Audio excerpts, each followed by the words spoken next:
2024. The time is now 7:03 p.m.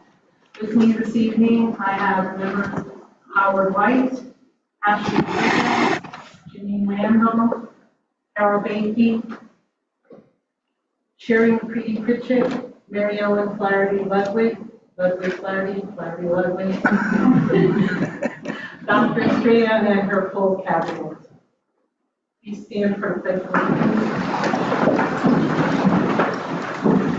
pledge of allegiance to the flag of the United States of America and to the republic for which it stands, one nation, under God, indivisible, with liberty and justice for all. If there's anybody in the room that would like to make public comments, please sign the sheet. It will be collected within 5-10 minutes. Thank you. I am going to pass the meeting over to Ms. Bakey. Thank you, Chairwoman Carpio. We have several spotlights tonight. The first one is Pride Month 2024. The Norwalk Board of Education and Norwalk Public Schools are proud to recognize June as LGBTQ Pride Month. By proclaiming June as Lesbian, Gay, Bisexual, Transgender, and Queer Pride Month, the Board of Education welcomes and supports all students, staff, and families, no matter their gender identity, gender expression, or sexual orientation. The Board of Education and Norwalk Public Schools administrators, educators, and staff are committed to providing a safe, respectful, and inclusive learning environment for all. We believe that encouraging greater acceptance and support for all youth, including those who are or are perceived to be LGBTQ, will make communities, schools, and other settings safer, better places for all students. Pride Month is celebrated each year in June to coincide with the events of June 1969, when patrons and supporters of the Stonewall Inn in New York City resisted the persecution to which LGBTQ Americans were commonly subjected. This moment in history is regarded as the beginning of a movement to outlaw discriminatory laws and practices against LGBTQ Americans. Today, LGBTQ Pride Month celebrations include pride parades, picnics, parties, workshops, symposia, and concerts, attracting millions of participants around the world. In NPS classrooms this month and throughout the year, students discuss LGBTQ people and their struggles to achieve equity and justice in all aspects of their lives. They are learning about important LGBTQ people in history and reading literature that features LGBTQ people. Norwalk Public Schools is proud to be participating in the Triangle Community Center's Pride in the Park event for a second year in a row. The district will feature student artwork and organize arts and crafts tables that celebrate this year's National Pride theme: Reflect, Empower, Unite. NPS Communications also held a Pride sticker contest for students in middle and high schools to submit a sticker design that best exemplified the National Pride theme. The winners were Johanny Benavides, a 10th grader at P-Tech Norwalk, and Sasha Wilker, an 8th grader at Rote Middle School. Their stickers will be printed and passed out at the NPS table at Pride in the Park. By recognizing June as LGBTQ Pride Month, the Board of Education encourages all students, staff, and families to learn more about the challenges that the LGBTQ community have faced throughout history, as well as the LGBTQ Americans who have contributed to and shaped culture, business, government, and other aspects of society. We encourage all to join us in creating a welcoming culture of awareness, acceptance, and inclusion for all.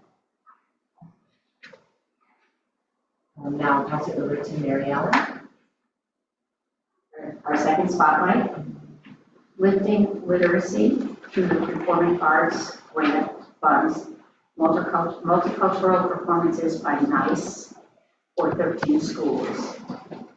A generous grant through the Nellie Mae Education Foundation is helping the Norwalk Public Schools promote cross-cultural development and engagement in 13 of our elementary and middle schools through educational programs provided by the Norwalk International Cultural Exchange, NICE. The multilingual Learning Department, in collaboration with the Curriculum Department, was awarded a Lifting Literacy through Performing Arts grant for $25,000, which afforded the district the opportunity to offer a variety of multicultural performances, learning experiences, and exposures to different cultures. The MLL department collaborated with the NICE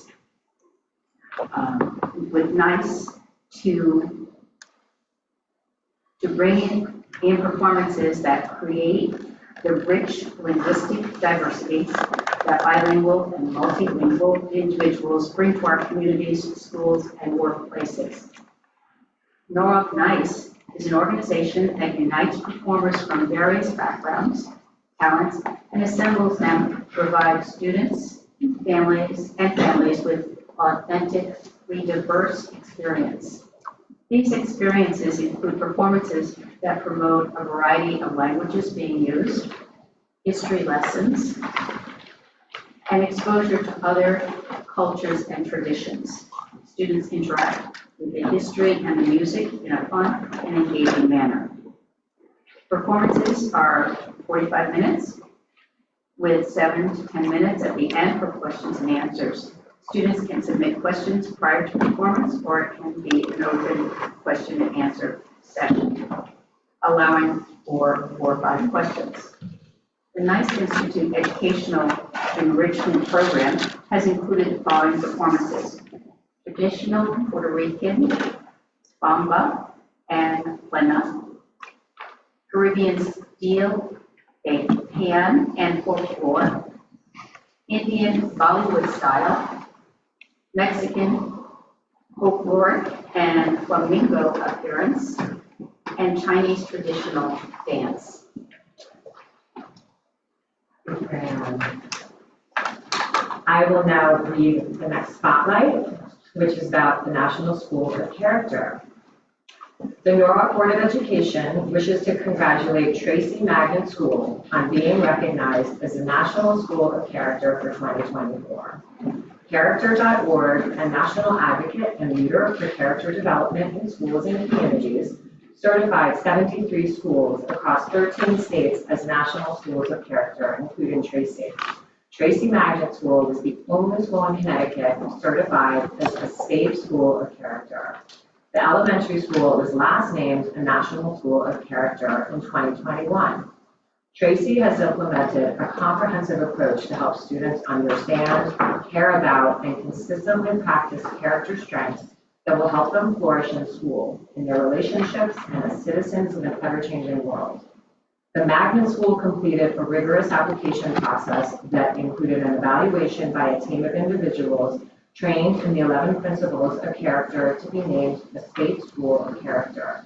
The team looks to ensure that the principles are embedded into the school's academics, the family component, community partnerships through service learning, and developing the whole child through social and emotional learning. Schools are scored on a rubric that measures proficiency of embedding character education throughout the child's school experience. Since its inception, the National Schools of Character program has impacted over 3 million students, staff, parents, and community members. The schools and districts that apply must meet the rigorous standards articulated in Character.org's 11 Principles Framework for a guide to cultivating a culture of character. Each school is assessed by a team of trained evaluators. Congratulations to Tracy.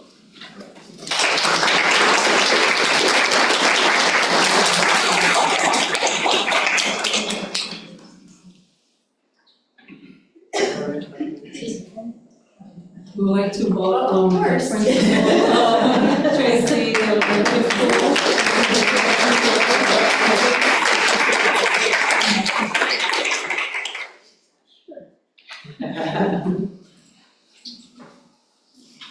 I'll be quick, I promise. No slide deck or huge presentation, just a quick thank you. So good evening, Dr. Shreya, board members, colleagues, friends that are here tonight.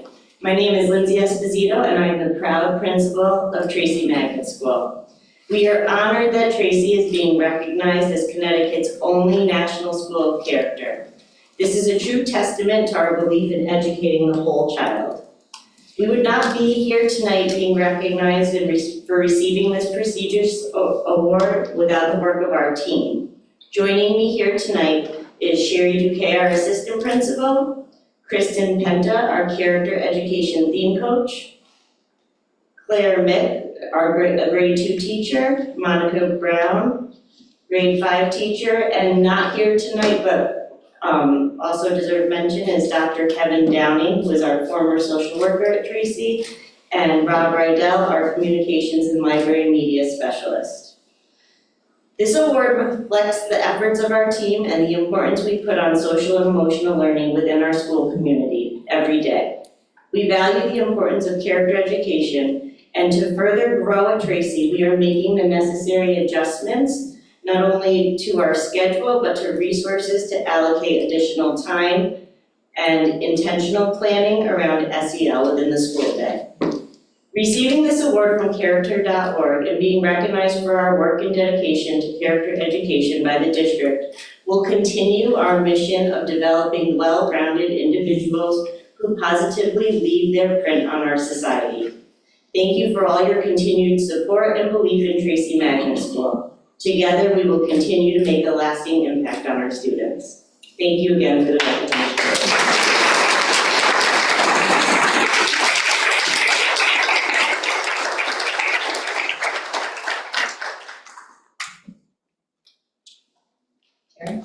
Norwalk Public Schools receives CABE Awards for Excellence for Educational Communications.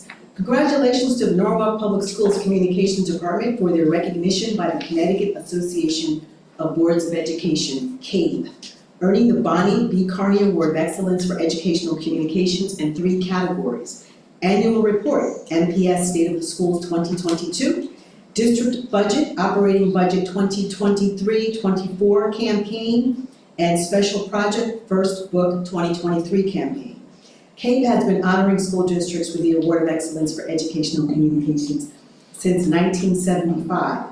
In 2016, the award was renamed in honor of longtime CABE staff member Bonnie B. Carney in recognition of her 47 years of dedication to education focused on communications. With this award, CABE's goal is to identify and honor the hardworking people in school districts for their continuing effort to communicate effectively. The NPS Communication Department is led by Director of Communications and Marketing, Nick Duong. He is joined by Media Relations Specialist, Emily Morgan, and Digital Media, J.D.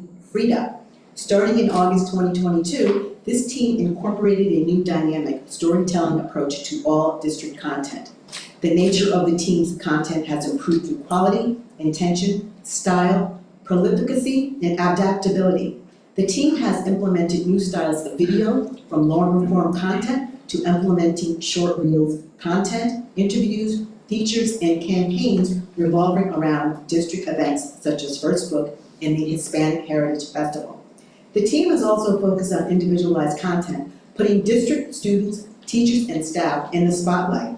In May 2024, the new Educator Spotlight Why I Teach campaign was launched, a video series featuring NPS students who choose the teachers they most want to ask, why do you teach?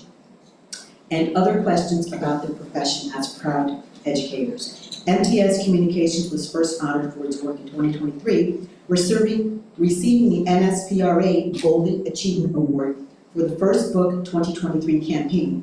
The department also earned the Connecticut Documentary Short Audience Award for the short film Tough for a Girl, directed by J.D. Frida at the 2024 Norwalk Film Festival. Thank you. I have to say myself that you guys have done tremendous work. I have actually circulated your work to my constituents, and I get all kinds of great comments, like I didn't even know that was going on. Thank you. So it's been wonderful. Thank you.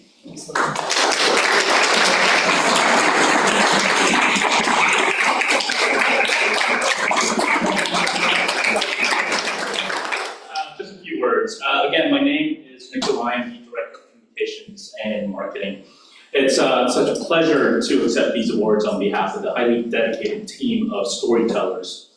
I want to take the opportunity to thank them. It's an absolute honor and privilege to work alongside JD and Emily day in and day out. Their talent, creativity, dedication, and work ethic are imprinted in every story that this team produces. Their sense of humor and passion, along with copious amount of caffeine, fuel our long days in the office. Also part of the team, and deserving our thanks and acknowledgement, is Dr. Estrella. Thank you for your vision, inspiration, encouragement, and regularly challenging us to think outside the box. Although part of the team, we are keeping these awards in our offices. Their office is already filled with awards, and I don't think there's any more space for these awards in your office. NPS is a story-rich environment, and each day we are greeted with another educator making a difference, another scholar representing their community in the best possible way, and another initiative surpassing its goals. So we are fortunate to be entrusted with these stories. And after tonight, it will be on to the next story. Thank you.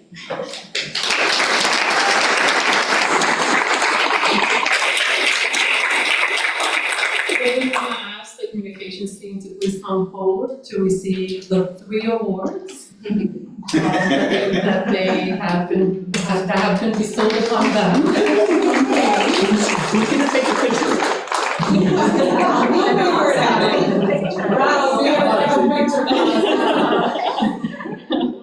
But I think it's important to also know that it takes a village, and the communications team has done an outstanding job to put forward the narrative of the work we're doing. So I also want to thank the budgets and operations team. I also want to thank Rob Pennington, the curriculum and instruction team, as well as all the different members of cabinet that have worked with the communications team to make sure that our story is told. I think that there's a lot of great work happening in Norwalk, and it's important not only for our community, but also the state and nation to see the things that are happening amongst our schools, because there's a lot to celebrate. There's a lot of pride in what we do, because there's a lot of exemplary practices within our organization that have to go beyond the walls of our schools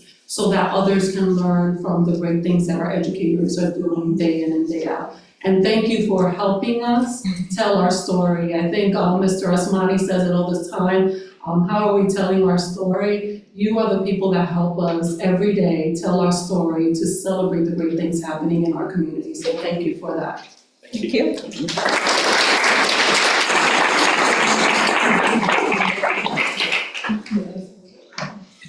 Wait, hold on. JD, I'm trying to do my job here. No, Lindsay, our new picture taker, according to Thursday. you have to go to the center here. I don't know how to zoom in on this. Yeah, can I give you He can't help himself, guys. He's gonna tell you how to do it now. Sorry, Lindsay. Now what are you doing? All right, there's 3. Students here, someone's got another. here? Do you want to? Yes. Okay, so then we need someone else to take a picture. Yes, he's trying to, he just wants the picture to look perfect. You know he's a perfectionist. That's his job. Okay.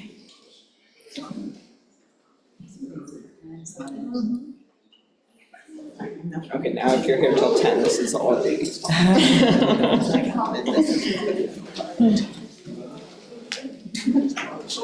Okay, you get one. Hold on. I'm somewhere weirdly tall. Okay. All right, everybody happy? Yeah. One more. Okay. Awesome, thank you so much. Thank you.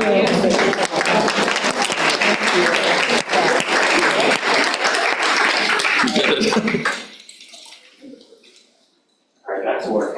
Yes, sir.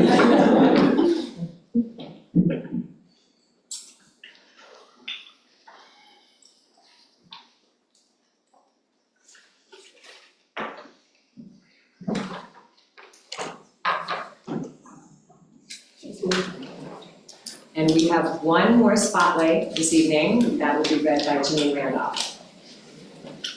CAS selects Nathan Hale Middle School Principal James Crouch as the 2024 Outstanding First Year Principal.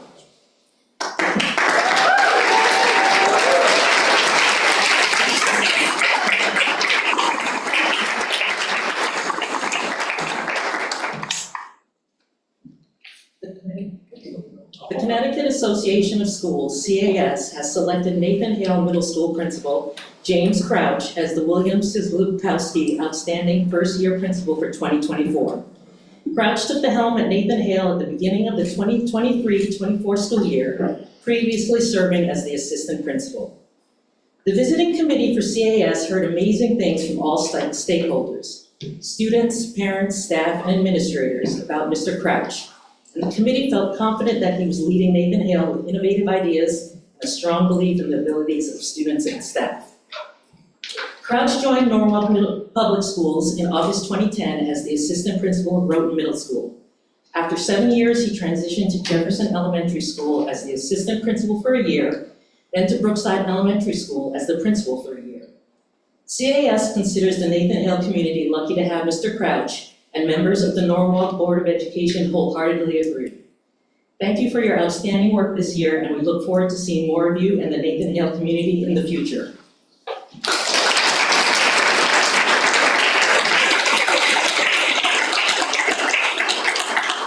Now to present the award to Mr. Crouch is Tiffany Coed from Connecticut Association of Schools. Thank you. Dr. Estrella, Board of Education members, and members of the Norwalk community. On behalf of the Connecticut Association of Schools, it is my honor to be here tonight to present the William Cheslakowski Award for Outstanding First Year Principal for the State of Connecticut to Mr. James Crouch. This is a competitive award. There is a nomination process, and from there, the award committee narrows it down to 2 finalists.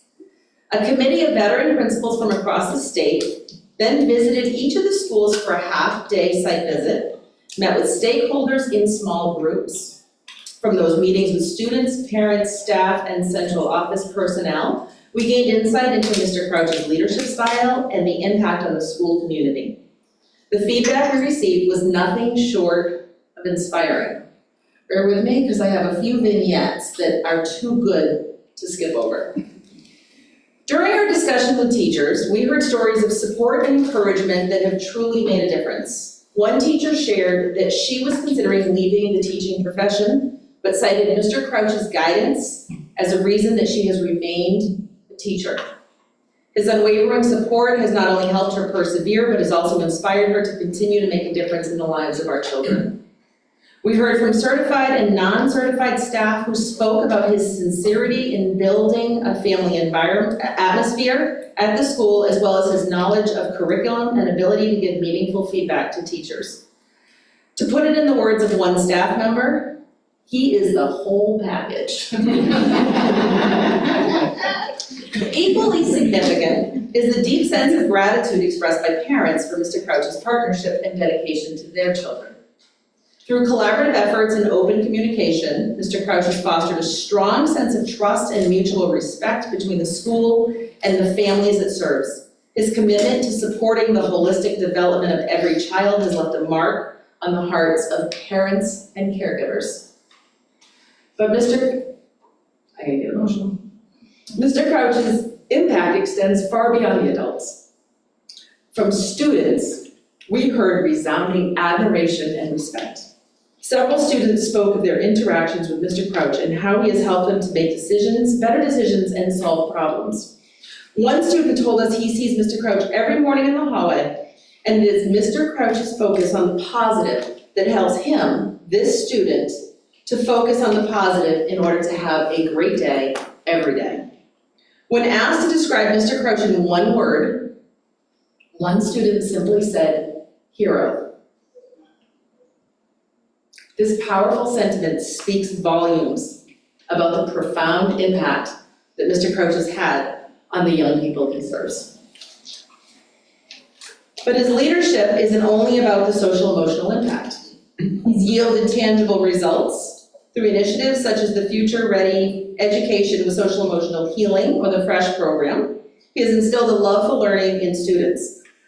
Couple that with a shift in school climate, and the result has been decreased absenteeism and suspensions, and ultimately improved academic outcomes. And so, James, congratulations on this well-deserved honor. The Norwalk community, specifically Nathan Hale Middle School, is extremely fortunate to have you. You truly are a great first-year principal. I cannot wait to see what you do in your career.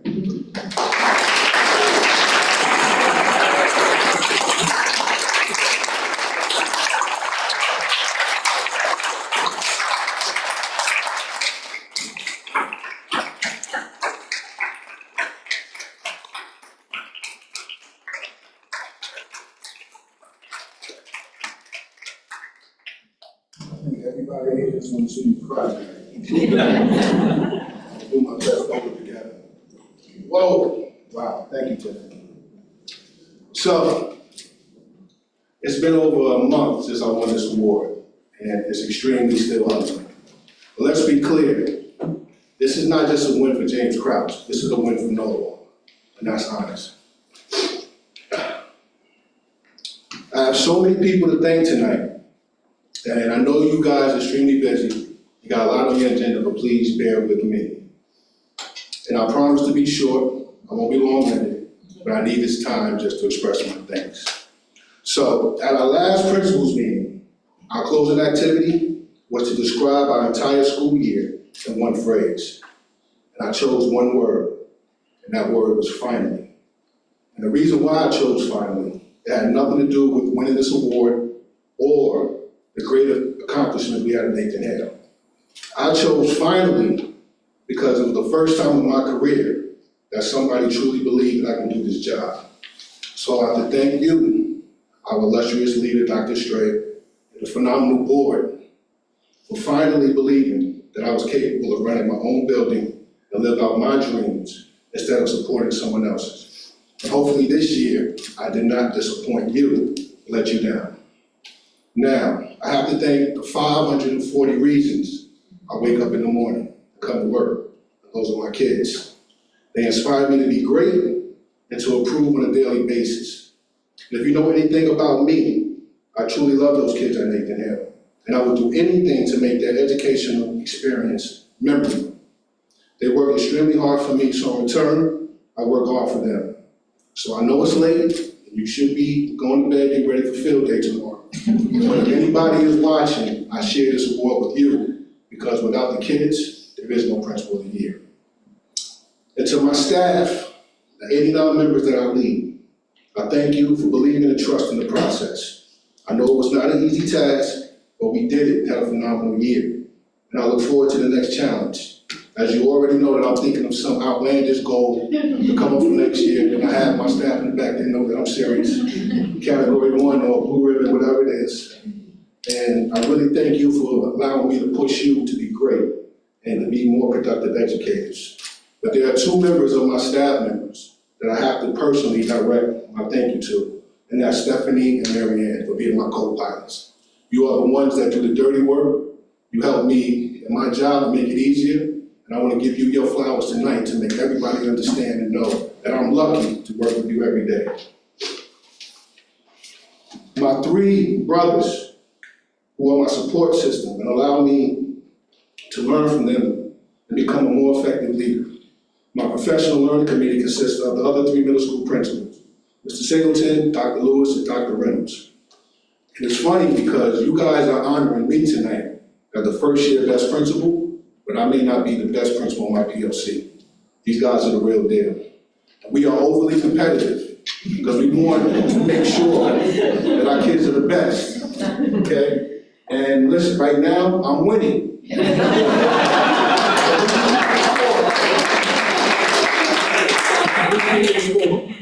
Right? So better luck next year, guys. But if I have one mantra for my PLC, my guys, it would be to stand by this.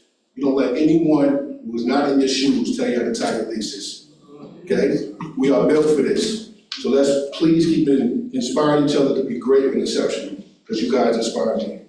And last but not least, I have to thank my PTA and my SGC.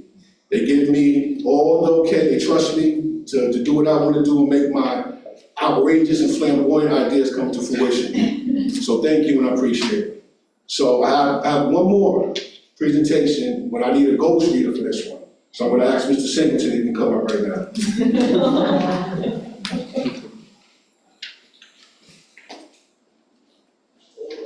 Good evening, everyone.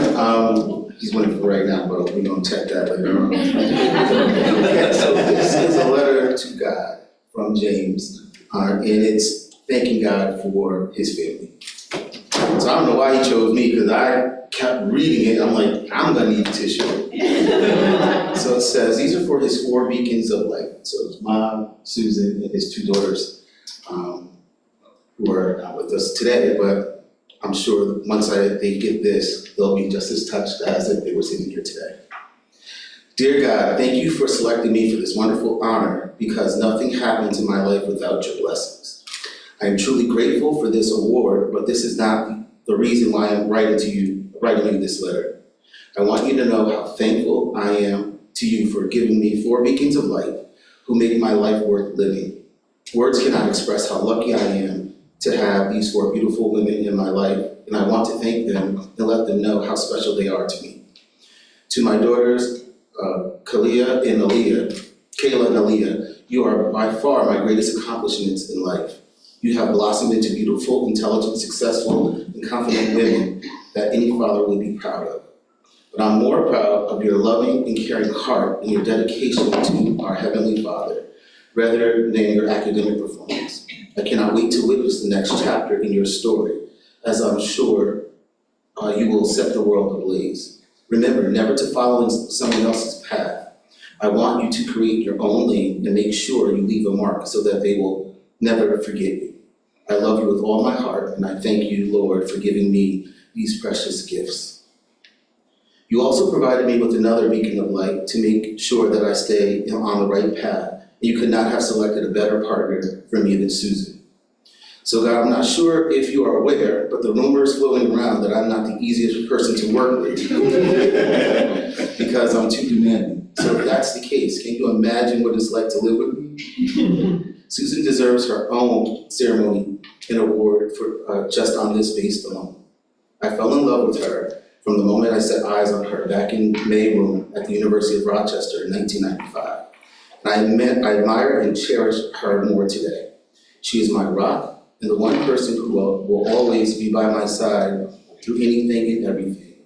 God, you have blessed me with a diamond, even when my actions warranted me a cubic zirconia. Te amo, Jesus. Tu haces mi vida completa. God, this is the part of the letter that was the reason why I needed a ghost reader. There was no way I could get through this part of this letter without breaking down.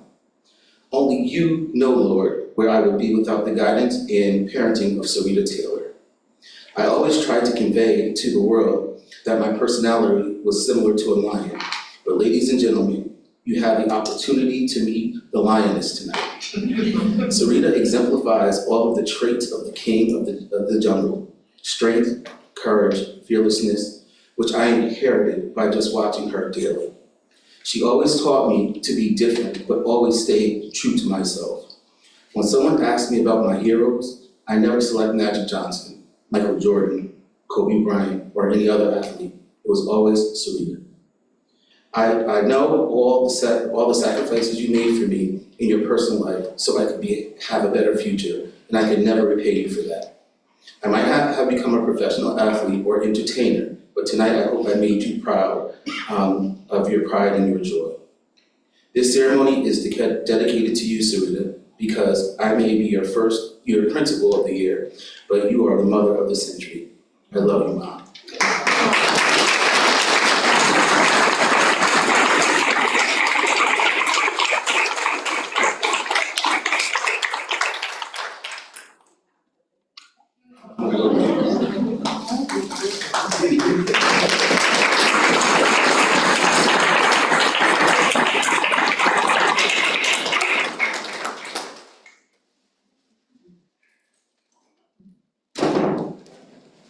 Thank Thank you again, appreciate it.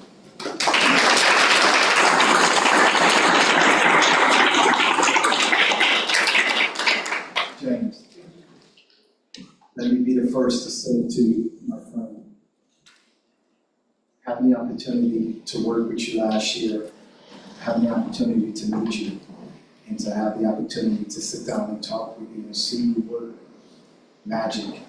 And you was working with my godson, who did some wonderful things for him. And to see what you did for him, I know that's something that you've instrumented in your kids and your school system as a whole. You have always been that principal of the year, but now you was awarded that principal of the year. Continue to do what you've been doing, my friend. Continue to prosper, continue to grow. God bless you.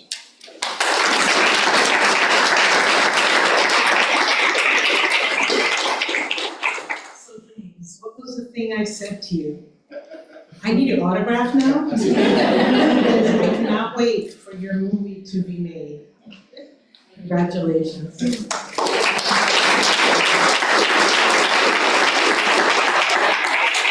just wanted to say, Principal Crouch, I recall the special meeting that we had when we voted you in as the principal at Nathan Halen. We have a lot of meetings, a lot of calls, and they all seem to kind of blur together, sometimes quite honestly. But I do remember yours specifically, and just the outpouring of support on that call. If I recall, it was unanimous. We were like, well, yes, of course. So I'm not surprised that here you are, almost a year later. Congratulations. Thank you.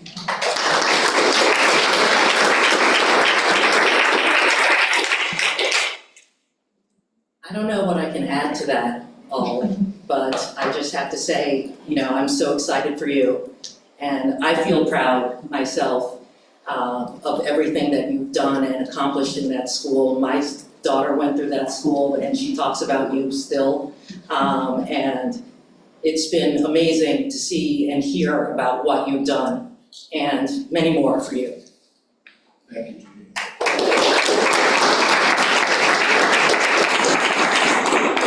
Congratulations. It's so nice to hear that you got this award, but obviously I love the fact that you also honored your team members, your family, and I look forward to seeing what you're gonna do next. And hopefully you're gonna be in the district for a long time. Congratulations.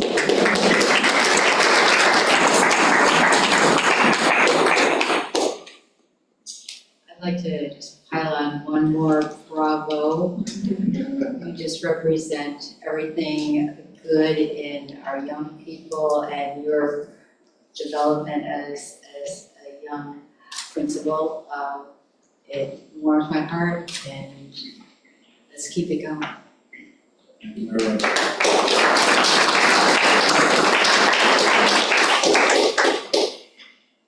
So, a while back I said, trust me, and you did. I knew Nathan Hill was the right place for you. So thank you, one, for trusting me. And thank you for having the heart that I can teach people how to have for kids. It was a question that I was asked during your interview, and I've been running to get there, right? And it was, if there was anything that I can say that I had not stated, what would it be? And the one thing I said was, James has the one thing that you cannot teach a leader, and that is heart. Thank you for having the heart to do this work. Thank you for having the heart for believing in our kids. And I know, like I said to you many times, I know you're gonna be great. And this is just the beginning. So thank you for your leadership. Thank you.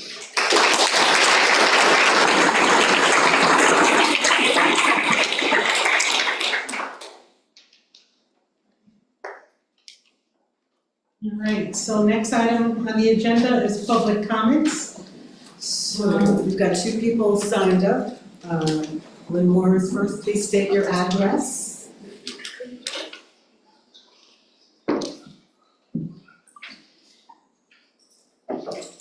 Lynn Moore, 813 Foxborough Drive, Norwalk, Connecticut. I'm speaking as the past president. I just want to say to the board, we have some budget drama. Some principals were contacted on May 31st by their primary evaluator to inform them that they may not post a new position, even though the position is funded through their budget allocation, and that the requests for the positions are really congruent with the district's priorities, such as intervention teachers. No information had been provided to principals that the district would mix positions, nor at what schools. And it was a surprise to principals that decisions were made about their school by central office and communicated by the primary evaluator. I requested that Mr. Asmani respond to these questions. Who established the budget policy to remove new positions? Is this policy in writing? Is this policy being applied to all schools with equity? What other positions, what new positions have been nixed? And by the way, as the Board of Education, you have approved many new positions during the 23-24 school year. I also asked what considerations were given to schools who have the funds for their priorities and for the fact that their budgets were balanced. Mr. Asmani replied that there is no SBB policy, that we review which schools still do not have resources to meet their needs. We, and this would not include principals, determine how to align budgets to meet district priorities and state mandates. We, does not include principals, are able to repurpose new positions from one school to fund positions at another school. So in reality, in this case, principals were not an integral part of budget decisions, since the district does have the ability to swoop in at any time and repurpose funds.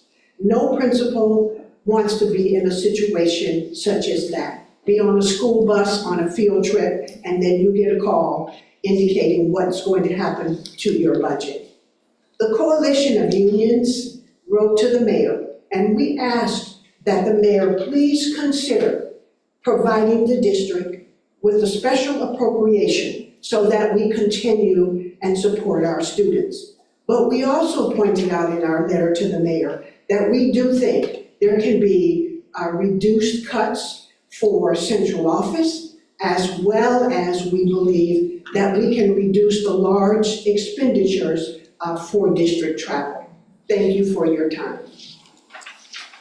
Thank you, Dr. Moore. Next on the list is Mary Jordan. Please state your name, your address, I'm sorry.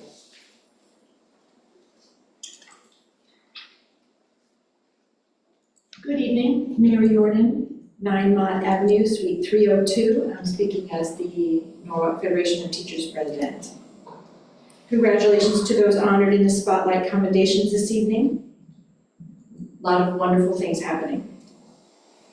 Last year, NFT reported 30 to 40 job impacts from the budget process and a very flawed implementation of the changes. This year, there are many fewer job impacts, but still a very flawed and a rushed process.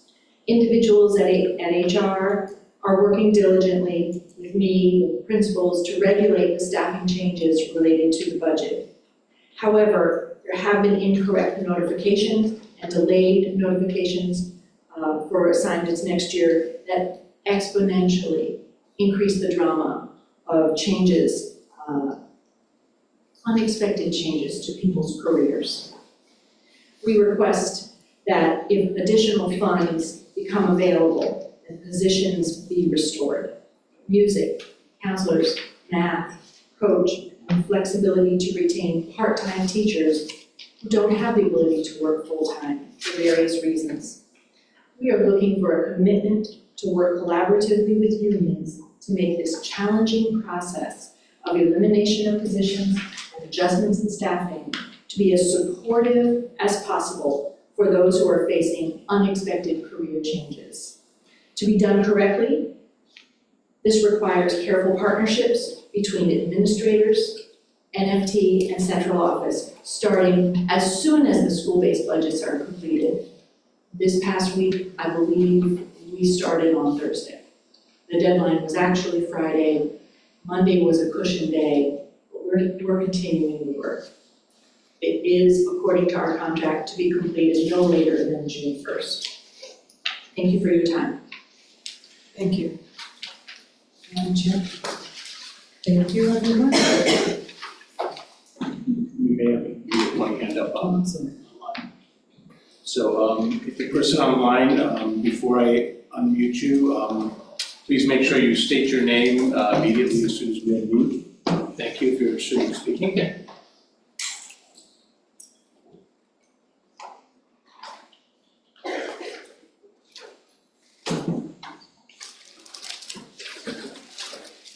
I guess I raised my hand. My name's Lou Sochi. I live at 5 Fir Tree Lane, Sandy Hook, Connecticut. I've been an employee in Norwalk since, oh man, the Indians used to run village to village.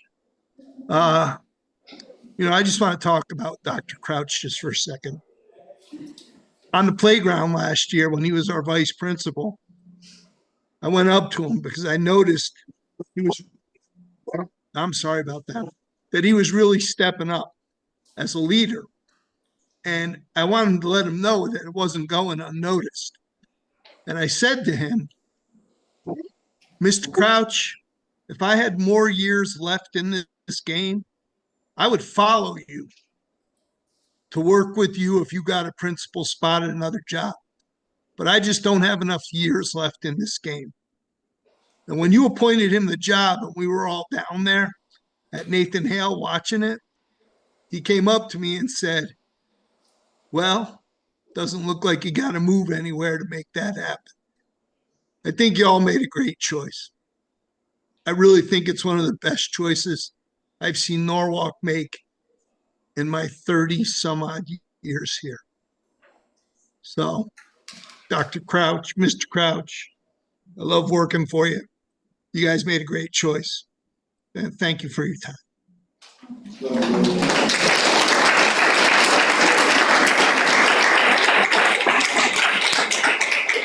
we have any more people online who'd like to speak? That's it? That's it. Okay, so that's the conclusion of public comments. Thank you, everyone. Madam Chair, back to you.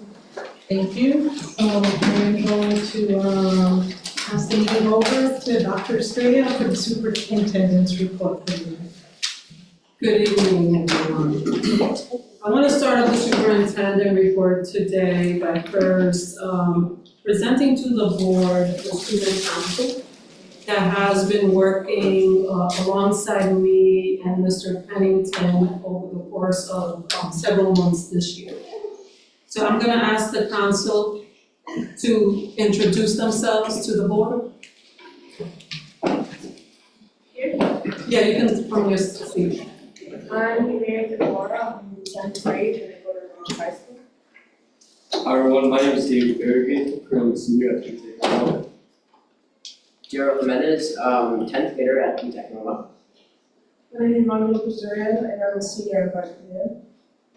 Hi everyone, my name is Joanna and I'm a senior at Norwalk High. Hello everyone, my name is Arthur Stanislaw. I am a 10th grader at Barcelona High School. Hello, my name is Sarah Levio. I am an 11th grader at Norwalk High School. Hello everyone, my name is Pamela Luisa Vasquez de la Cruz. I'm a senior at Norwalk High School. Hi everyone, my name is Apollo Jose Caguel Tejeda and I'm a sophomore at PTech. Hi, my name is Ashlyn Seiler and I'm a junior at PTech. Hello, my name is Brad Wyman. I'm a 11th grader. Hi, my name is Van Glass. I'm a sophomore at CGS. Hello, my name is Brooke Hardy. I am a senior at the Center for Global Studies. Hello everyone, I'm Mary Cruz Ramos Hernandez and I'm a 10th grader at PTech. Hi, my name is Elizabeth Ibarra and I'm a 10th grader at Norwalk High School.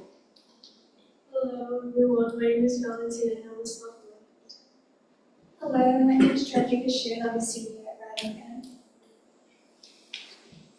So this is our council. They have worked tirelessly this year alongside myself and like I said earlier, Mr. Pennington, one, brainstorming ideas of areas that they wanted us to kind of acquire more insight about, based on what they were noticing in our schools, things that they felt were important to be elevated to the superintendent, to the board, for further conversation and discussion.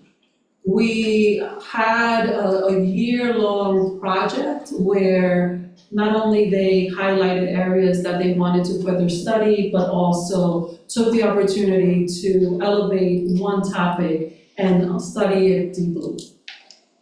They chose the area of communication because they wanted to ensure that the processes that we had in place as a district really enabled them to, one, stay informed and really build their awareness on what resources were available to them and how they can leverage those resources within their schools, respective schools.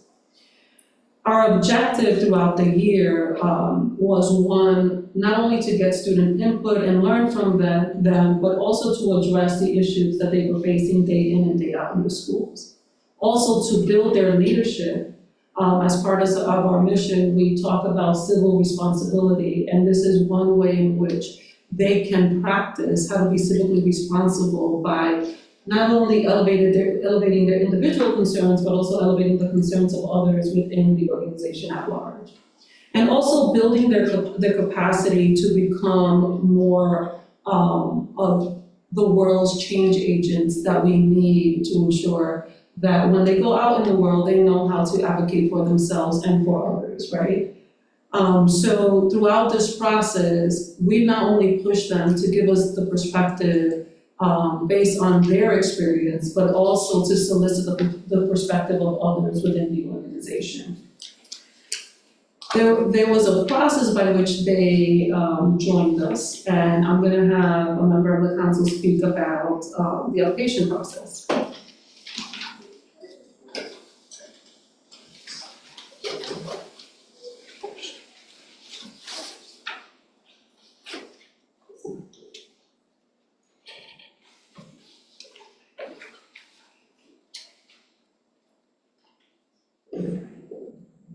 So starting with the application process, I'm not familiar with what it was a Google form that we all got sent through our emails. It had a couple questions on it, which kind of discussed our interests, our school experience, changes that we wanted in our school and how we planned to make those changes.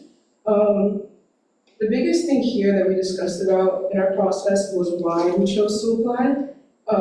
We all kind of just agreed that it was a really amazing opportunity for us to speak about what we wanted to happen in our schools, what we enjoyed about our schools, what we wanted to change about our schools.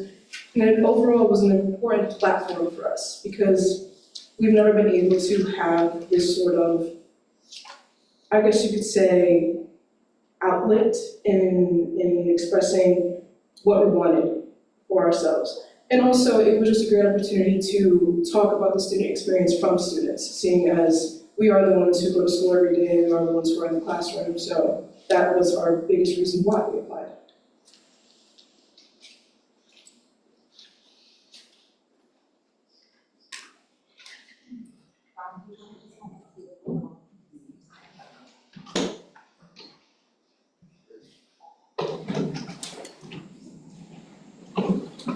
And those of you who are speaking in the sequence can start sending out so that we don't have to wait for the next person.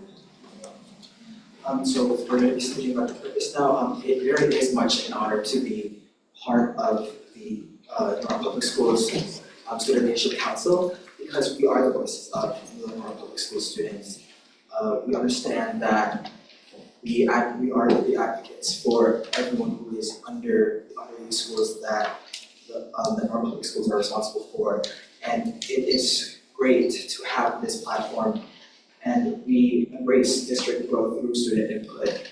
We believe it's very important to have our perspective into the picture, to have our perspective into the discussion of what happens inside our school, what happens within the district, what goes out to the students, what goes out to the parents.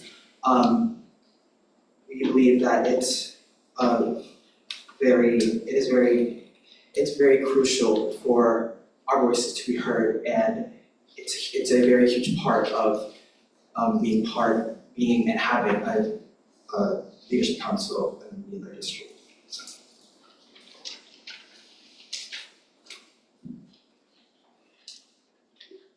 Good evening. My name is Joanna. As I said, I'm a senior at Mohawk High, and I'm so grateful for this opportunity to speak with you about my experience with the Dr. Estrella Leadership Council, and talk about why this program is valuable to the district. I would first like to start off by thanking Dr. Estrella and her team for having us and for getting those bacon, egg, and cheeses that we all love. The value of this program to me lies in the connections that were made throughout this year. I got to meet some people that I wouldn't have met otherwise, or just wouldn't have seen, like people who were underclassmen, or people from CGS, people from PTech, Brian McMahon. You kind of like forget about all these people, and then you see them and you're like, oh my gosh, I remember you, like hi, like we went to middle school together. So I enjoyed, I also think that it was really valuable being able to talk to those people and like sort of hear some like similar like situations, like good things that we enjoyed and things that we didn't enjoy and within our like respective schools and programs.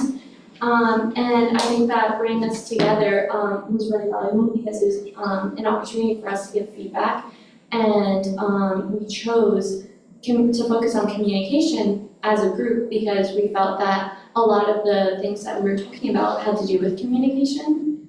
So overall, I think this program is valuable to the district because it brings students and administration together so that we can improve our district by working side by side. Thank you for your time.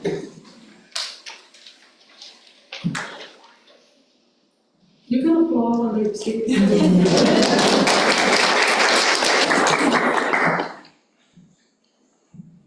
Hello everyone, my name is Bacardi. I'm a senior at the Center for Global Studies.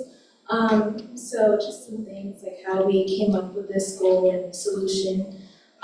First, we came up with things that were going well in the district, things that we enjoy, and then we identified things that we wanted to help provide solutions to in the district.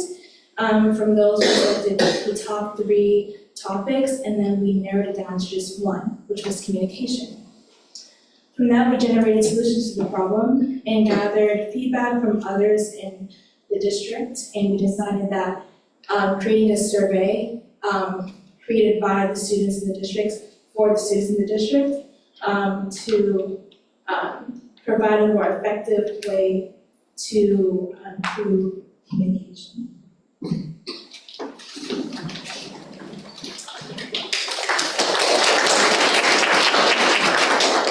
Good evening. I'm going to talk about the accomplishments of our group. First, we're going to talk about the fact that this group established the relationship between the students and the superintendent and the Board of Education, and we were able to communicate our issues right to the top instead of going through all those different levels of our schools. We also were able to discuss what this group might do moving forward as we're the pilot for this project, and it's going to continue. And then we created a survey based on what we thought was important about communication, and I'm going to let some of my peers share our findings of that.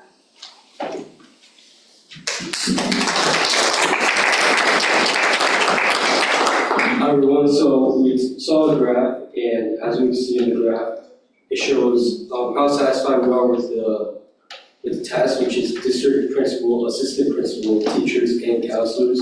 So as we see in the graph, agree is proven upon the district, the principal, the assistant principal, and the teachers. However, on the counselor, it is shown as strongly agreed. And me personally, I'm not surprised by that because my counselor has been so supportive with me throughout the 4 years of my high school career. And honestly, without her, then I wouldn't be going to college. So shout out to the counselors. Thank you. Another one of the questions that we asked on the survey was, please say how much you agree or disagree with the following statement, which is, when I need school-related information, I can easily find it. So from the findings of this question, we found out that around 55% agree that they can find information easily, and the rest of them either somewhat, maybe sometimes they can, sometimes they can't, and then some people around 10% said they cannot find it at all. So that tells us that we need to improve our communication a little bit, but we are doing a fairly good job already. Hello. Again, I'm Apollo Kowal, sophomore at P-Tech. This question asks the following effective ways of our school to communicate with you. As you can see, we see that email was the highest one. As a council, we all thought that emails were a little bit hard and a little bit difficult to get communication. But one thing we are not surprised is how social media was way higher than some of the most things schools usually use, like advisory, and also things that they started to implement, like Google Classroom and Parent Square. Because we saw those apps as a way of a more not basic information or information that we really needed, and it was very, very good. Thank you.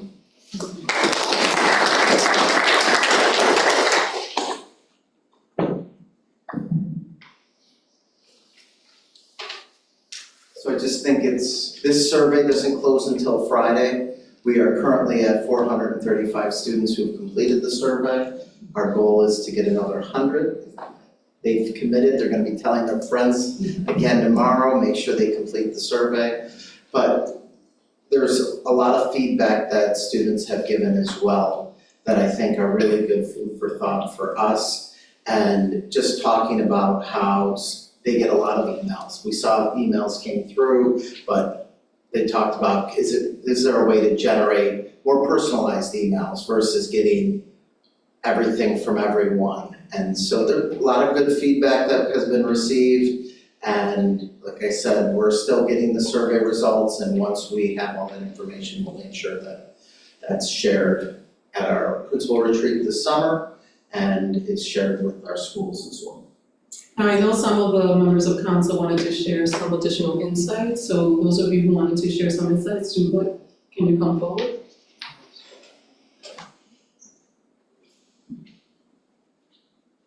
Hello, I'm Mary Guevara and I'm in 10th grade at North High. The student council provided me with so much support and opportunities, like being able to work alongside people who are passionate about leadership to create the student communication survey. It has truly made me grow, helped me grow. One of the most impactful experiences for me was being able to talk with a diverse group of people. It was amazing to have the chance to engage with different perspectives and ideas. I'm so thankful for the environment the student council created that allowed me to speak freely about my thoughts and be part of something meaningful. I truly appreciate the opportunity and would definitely do it all over again if given the chance.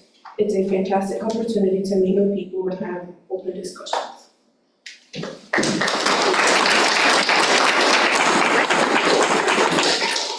Any final words?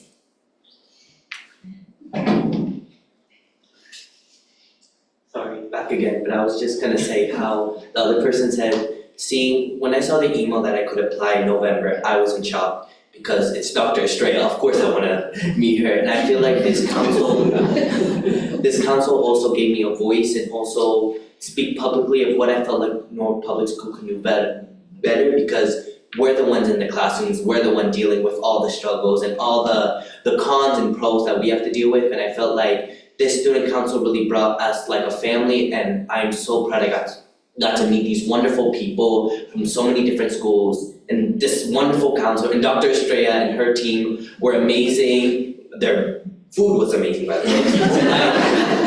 Please tell me where you got them. Those are gonna get a We'll chance talk to about that later. Yes, thank you. And I think it was a wonderful experience, and I'm really grateful. Thank you.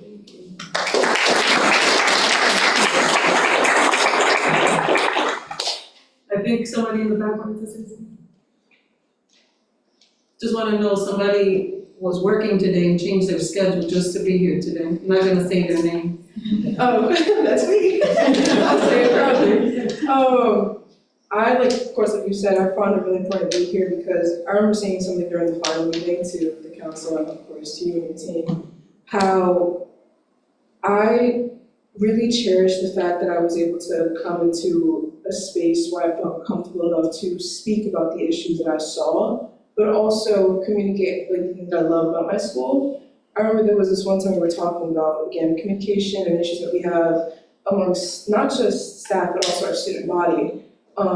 And I kind of felt fear expressing those issues because I didn't know how everybody else was going to take it. But I was so surprised to see just how supportive people were about it, but also how they weren't afraid to disagree, which I think is so important. Like agreeing and having a supportive community is amazing in and of itself, but being in a space where you can also disagree and say, I don't agree with that, or I don't think that it should be said like that, is also just shows how comfortable we really were with each other and how that space was created and how it made us feel like we were able to be open and be honest and not be judged or not feel like we were going to be listened to. So I feel like it was very important to express that so everybody can know this council really has meant a lot to us. I feel like I can speak for everybody when I say that this has been such an incredible opportunity, and I wish this could have happened sooner so I could have done all my 4 years in this council, but I still appreciate the fact that I got to experience my final year. I learned so much from it, and I would definitely take all of my lessons and use like in my future. So yeah, again, I appreciate it and I thank you so much.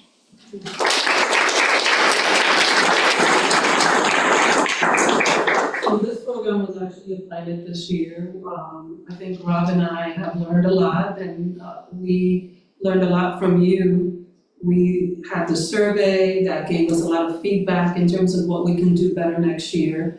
Those who are continuing with us will continue to be part of the council, and those seats that become vacant will be filled with other students.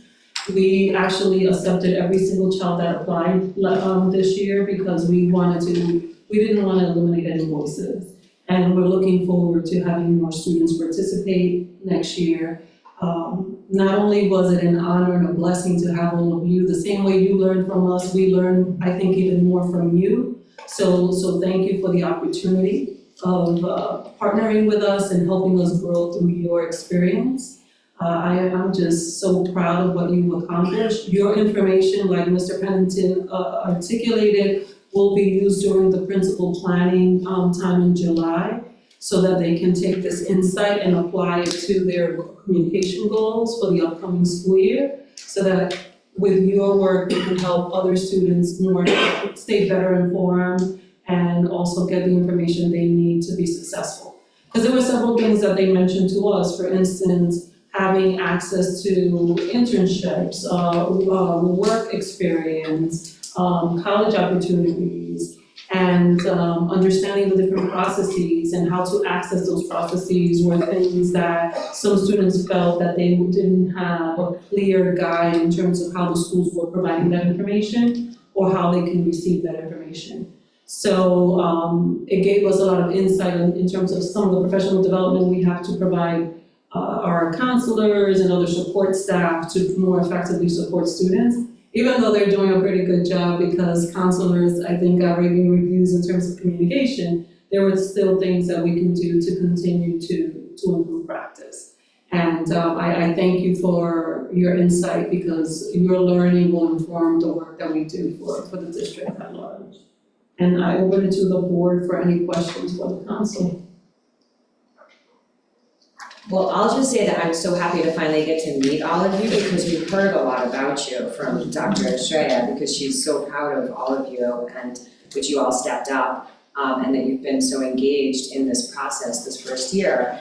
And we as a board have talked before about the possibility of having a student on our board, because you all are our constituents. You know, every single one of us ran for our seats here to represent you. And so this is a fantastic, way for us to get communication back from the students to understand, what are your priorities. So I would think, next year, if we can be more informed of what's coming out of this council, that would help, inform us in terms of understanding what's important. But one of the things that they requested was more frequent meetings because our meetings were kind of spaced out because we were piloting the program. So we're looking to establish a calendar that provide more opportunities for us to come together. Because That was my question, how frequently did you meet? we were every 2 to 3 months because of scheduling. So our goal is next year to try to embed, I think you guys said every other month, right, bi-monthly, to have more sessions so that they have more time to complete their projects. See, I would very much enjoy hearing from you more frequently. If you could, one of you might come after a meeting and give us a little report, 2-minute report, you know, like we just designed this new questionnaire, or one of the serious problems that seems to be facing everybody, no matter which high school they're in, is, and letting us know what you think the top priorities of concern or the top priorities of how wonderful things are going. So that would be of great interest. I would like to comment on how well you spoke. I mean, you just stood up there, and a lot of people here, that's not the easiest thing to do. And I could hear every voice. I could see a sparkle in some eyes, and that makes me feel really encouraged that you're with us. We're all working together for you to succeed. And I think probably the biggest impression, I was putting myself in your place, and I was thinking, gee, if I were in high school, I would also enjoy meeting people from different high schools and different backgrounds. I would love that, and it seems like you do too. So this is good all around. Is this, Dr. Estrella, was this an initiative that just popped into your head a year or two ago, or are there other pilot programs like this that you've noticed? Rob and I have been talking about this for some time, and we've been mapping it out, I think, for 2 years, and we finally put it into effect this year. Well, my general thing is we'd love to hear from you more.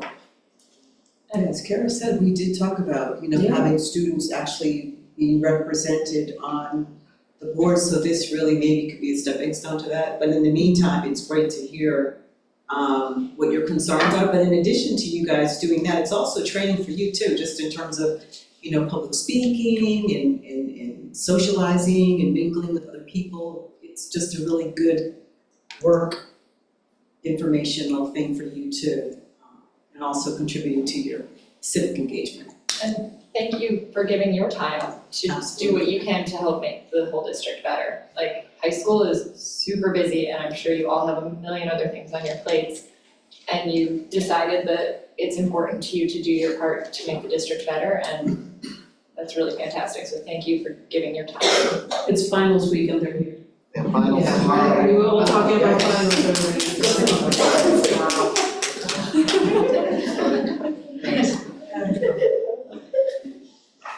So if there's no further questions from the board, I'll move on to the next agenda item.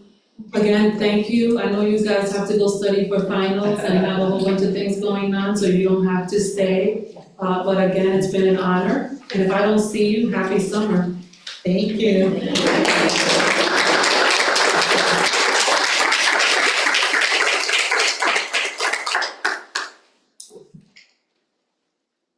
So the second item in the superintendent report is the FY25 operating budget.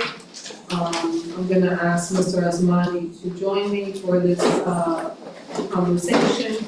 As you know, this has been quite a challenging budget cycle because of many factors. We started the previous year because we lost, once the upper dollars were depleted, it created a number of challenges in our funding structure that limited a lot of the programs and resources that we had established. We have been working collaboratively with the city in trying to find solutions to address some of our budgetary needs. We were funded at 3%, which did not allow us to meet our basic operating requirements. We needed at a minimum 5% to do so. We have been engaged in conversation with the mayor and his team, and we're looking pending council and BET approval to getting approximately $3 million more that will help us try balancing the budget. There are a number of factors that are still a challenge. As you know, last year, we entered the year underfunding special education. And if you recall, as the months went by, we had to make modifications in the budget process to ensure that we had the dollars necessary to continue to fund special education. This year, as Mr. Asmani will present, we will continue to have the same challenge. In order to balance the budget, we will have to make some reductions in special education, and it would put us in a predicament where we might have to engage in conversations with the mayor and council for special appropriation to fully fund our special education needs. Mr. Asmani will also give some insight in terms of the budget process timeline. As much as we want this process to be expeditious, the timeline doesn't allow for that to occur. I know there's been some concern in terms of the timing of things, but as I have discussed with members of the board, we have been in ongoing conversations with the city to find additional dollars to help balance the budget, and it has not been an easy process. But Mr. Asmani will speak in greater detail to those elements. I think I also want to note that when we engage in the school-based budgeting process, it is an ongoing process that does not culminate in the conversations that happen in the ongoing meetings, because of the fact that when we're going through the school-based budgeting process, the city has not yet finalized the budget. So it is expected that we will have to go back to schools depending on how the city funds us. And in this case, we needed 5% to maintain the programs that we had across the organization. When we were not funded at that 5%, we obviously had to go back to central office departments as well as schools to make modifications in order to balance the budget. But I'll turn it over to Mr. Asmani so that he can speak about this in greater detail. Mr. Asmani. Thank you, Dr. Estrella, and good evening, board. So once again, we'll continue this conversation. As the superintendent indicated, it is still somewhat an evolving process. We have been having continuous meetings, including one on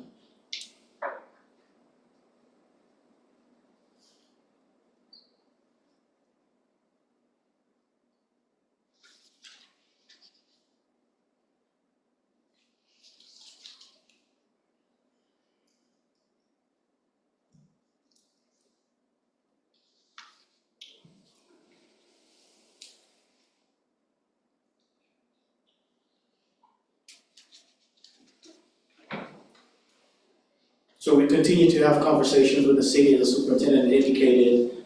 In fact, we have a meeting on Thursday with the mayor, so the meetings have not ended, but we do need to present to you tonight a budget that is reconciled with 3% total, and but here's some information for you so that you're able to make that decision. Again, many of the information you're going to hear today is information that you've already received from us and from members of the team.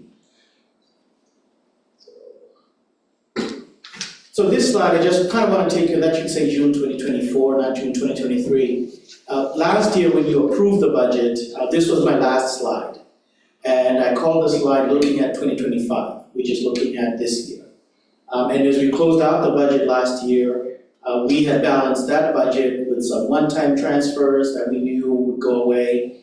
We knew that we were going to be having contractual wage increases this year. And we also knew back then that we would have some challenges in the school lunch program.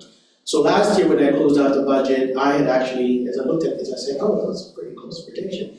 I had projected last year that we would at least be looking at a 5.2% just to continue business as usual into this year, which is pretty much where we began the budget cycle.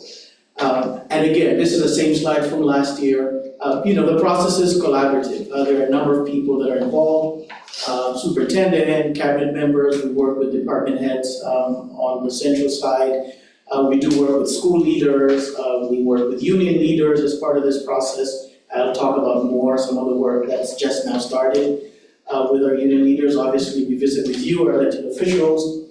We have constant conversations with staff on the city side, both on the operating and on the capital budget. As you recall that this year, we did do some enhanced conversations with parents, SGCs, PTAs, just in developing the budget. We had a town hall at the very beginning for the first time this year to kind of kickstart the budget process that we hadn't done before. And that was just kind of an opportunity for us to share with the public and with our parents where we are in the process and what are some of the challenges and goals that we would like to achieve in the year. I'm going to skip past the mission and the vision slide, but this is just to show that our budget process ties to our mission, to our vision, and to our strategic objectives and our strategic values. So I'm not going to read through these slides. But first I want to start with the capital budget. I have one slide on this just to kind of show where we are. This has been fully approved by the city. We had a number of projects that we had requested at the very beginning, amounting to almost 18 million. You'll recall that at the beginning of the process, we had also included the 9.1 million for the air conditioning program. At the time, we had just applied for the HVAC grant, not knowing whether we were going to get it. And then we also had $3.3 million related to land acquisition and so on. As we went through that process, when the city was making their initial recommendation, we took out the HVAC grant in the capital budget, just so that we could get the numbers within the bonding range. At the time, we didn't know whether we were going to get the HVAC grant, but we knew that if we didn't, we would eventually have to come back and look at what we would need to do to make that happen. But in any event, the mayor did approve a budget, recommend a capital budget of 8 million, which included all of the things that we had requested in our capital budget, with the exception of that 9 million HVAC grant. And it did include for the first time the middle school lockers, which we had heard from conversations with parents that the superintendent had been engaging with SGCs. I believe it was every month, once a month before board meetings. And through those conversations, we had heard the need for the middle school lockers, and so we had included those in the budget. So this year, we do have a capital budget that does include those lockers. So the capital budget has been approved by the city.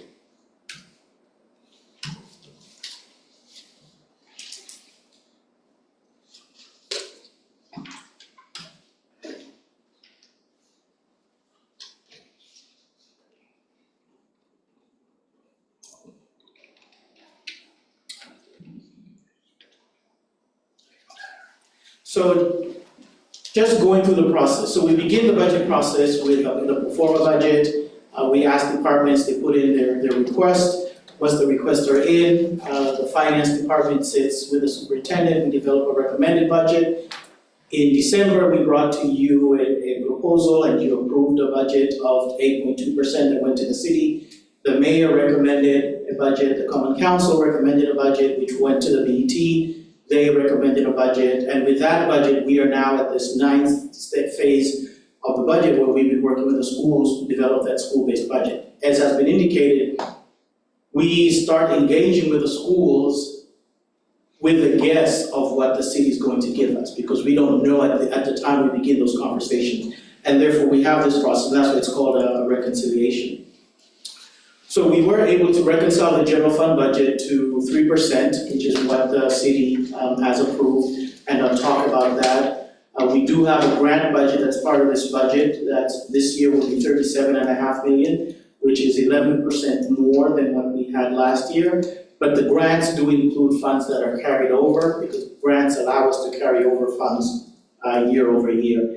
And then we do have the school lunch fund at 7.1 million. This is a summary slide, and with you, you do have line item, object level detail for all of these three funds in the handouts that you have in front of you. So if you want to go and look at the level, deeper level detail, you have that information. So I want to pivot to the grant fund budget real quick. We've talked about the school lunch fund. So this slide shows the grant budget of 37 million with some of the major grants. One of the things that we talked about, and the superintendent mentioned, you'll see that the very last line here is the Alliance Supplement grant from the state. This year, as I shared with you last week, when the governor approved the final budget, there was an additional $1.2 million in Alliance, in the ECS grant that comes to the city. What we don't yet know is, as part of that ECS kind of has two major chunks. There's a $10 million appropriation that goes to cities and towns, and then in our case, we get about $4 million that goes directly to the Board of Ed. So in total, between those two pots, this year, Norwalk is getting $1.2 million more. At this point, we don't know whether that $1.2 million is going to come directly to the board or it will go to the city. In conversations that we've had with the mayor, and again, it does require city approval, but the mayor is supportive of appropriating that 1.2 of the Alliance to the district in order to assist us in balancing our budget. So for the purpose of this planning, we developed this budget with the hope that the $1.2 million is appropriated to the district. We are also very active in applying for competitive grants. These are separate from the statutory grants that we get from the states. We get roughly about $30 million in statutory grants from the state. So what I have here is a list of the competitive grants that we were awarded in 23-24. As members of the grant team and Ms. Fayos has indicated in the past, many of these grants are specific, they're programmatic. So you can't use a grant to pay for something that's not in what was applied for the grant. So we have $1.8 million district-wide for the behavioral health grant that can only be used for behavioral health supports within the district. But in total this year that we're finishing, we had about $6.3 million in additional competitive grants that we were able to receive. So now I want to talk about some of the challenges of the operating budget, and then we'll talk about the STB process and how we got to where we got in terms of reconciling and the decision that needed to be made to reconcile. As we've shared many times, 85% of our budget is salaries and benefits. And a big chunk of that, almost 26 million of that are health insurance. And so these are contractual obligations that we have, and we really can't shave any money off of that based on the contract that we have.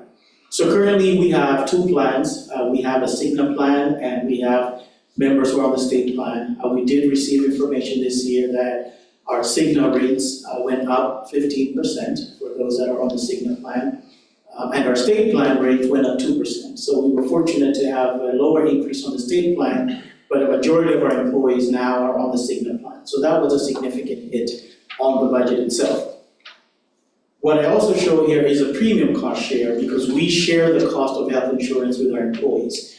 We take on about, it's roughly an 80-20 split, and how we've been negotiating with our contracts each subsequent year, the employees take on a slightly bigger share and the board takes on a smaller share of that cost share. So this chart kind of shows what it was this year that we're concluding and the year that we're ending. So although the district is taking on a smaller share relative to this year, but when you add the increase in rates, it almost eats up that differential. And so we're not spending any less in health insurance because we're paying a lower premium share, because that is offset by the rates increase within the plan. So kind of looking how our budget had evolved, when we first started, we started with these initial requests from the departments when they first came to us we were at 9.2%. We sat down with, at this point, to review the request, and we were able to make some adjustments. We got it down to 8.8. We met with the superintendent, and within those conversations, we met again with some of our departments, and we were able to get it down to 8.2%, which is what we brought to you as part of the tentative approval, and you approved an 8.8%, which then went to the city. The mayor recommended 4%, down from the 8.2. In the common council's cap that went to the BET, they kept it at the mayor's recommendation at 4%. The BET, as you know, approved a 3%, which eventually went to council, and that was the final number. And so that's how we got to the 3% and the reconciliation that needed to get us there. So in looking at the general fund right now, all of the line items, they do tie to the 3%. There are a number of adjustments that needed to be made that I will walk through with you. But the challenges that we have to getting to that number are similar to what you heard, right? You've heard from the union leaders. We heard from union leaders. We heard from principals. We heard from the central office departments. Because what we were given to spend definitely does not meet the needs. And it's a tough decision to make. And as much as we try to champion to get as much as we can get to get what we need, we're not successful. And tough decisions do need to be made, and people are not happy with those tough decisions and how they came about. Part of this process, for example, when we start these budgets, we start off with kind of the central departments, the curriculum, SPED, IT, and we build those budgets first. And then we begin the SPB process. When we started the SPB process was somewhere along the time when the mayor gave the 4%, so we had that 4% increase. We knew then that we would not be able to fund everything that we needed. So at that point, I actually sent out spreadsheets to all of the central office departments and said, look, there's no way that we can meet the SPB budgets and have the same level of central office requests that we have now. So I had sent those out to central office departments to make adjustments to their budgets, and they did. We did line item detail, we looked at utility contracts, and there's a slide here that will show how much we were able to shave off the central office areas. So we did that even while the SPB process was ongoing. The SPB team in finance, and I think you saw the video of all the people that are involved in the SPB process. While that team was working with the schools directly, I was working directly with the central office departments to say, when we get to this end point, this is where we have to end. So those complicated decisions were had, and I heard from them the same way as I heard from everybody else. Oh, there's no way we can do it. We can't maintain the infrastructure we have. We have these salaries, we have these utilities, there's nothing we can cut. We have janitorial contracts, and so those are the challenges that we've been experiencing district-wide. And we've been hearing those in finance and other areas. So you can see, again, looking at the makeup of our budget, this is my Pac-Man chart, you can see how big the salaries and benefits are relative to all of the other areas. One of the things that we set out to do this year was to try as much as possible to keep our schools whole. We had set out a goal that we would not make any cuts to schools that are budget related for the existing positions. Now, the conversation that we're having back and forth now is the new positions that we're adding on top of the existing positions. So our commitment, and I believe we've maintained that, other than, and I'll talk about that, changes that are relative to school sizes. So if you had 4 teachers, if you had 4 sections in your school, we look at the enrollment, your enrollment now requires only 3, so you have 1 more teacher. So that teacher gets reassigned to another school where there is a need. So that is not necessarily a cut to that, to the budget. Is just a reassignment of that role, and this happens every year just because of the changing demographics. If you have an influx of MLL students in your school and another school has fewer MLL students, then those resources will move from that school to the other. So the conversation that we've been having with our school leaders is not that we cut positions that existed due to budgets, is that we were not able to fund new positions in addition to the positions that you have this year. And the positions that schools have seen reduced in their budget are related to either enrollment or needs, and these additional positions were part of conversations we had during the budget process. And I'll talk about some of the most recent conversations we've had. So now, just to give you some context, at the time I shared with you, I think it was May 21st, I remember that conversation. I brought to you where we were in the budget process. At the time, we had a $5.5 million gap. That was the week where we went and had conversations with the mayor and his team.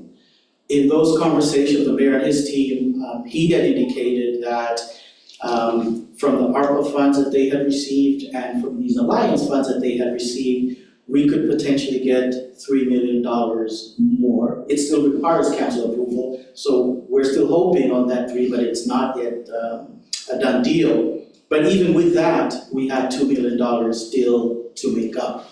And again, the commitment still remained that we did not want to cut any positions at the schools that existed last year because of budgets. If there were any changes to the schools, those would be primarily driven by enrollment numbers and not because there weren't budgets that we had to cut those positions. So we tried to maintain as much, and I think I'll have others join me at some point in this conversation to discuss how we prioritized those positions. And so we were at a point in the budget process where we were concluding our SPPs with a series of assumptions that we were going to have X much.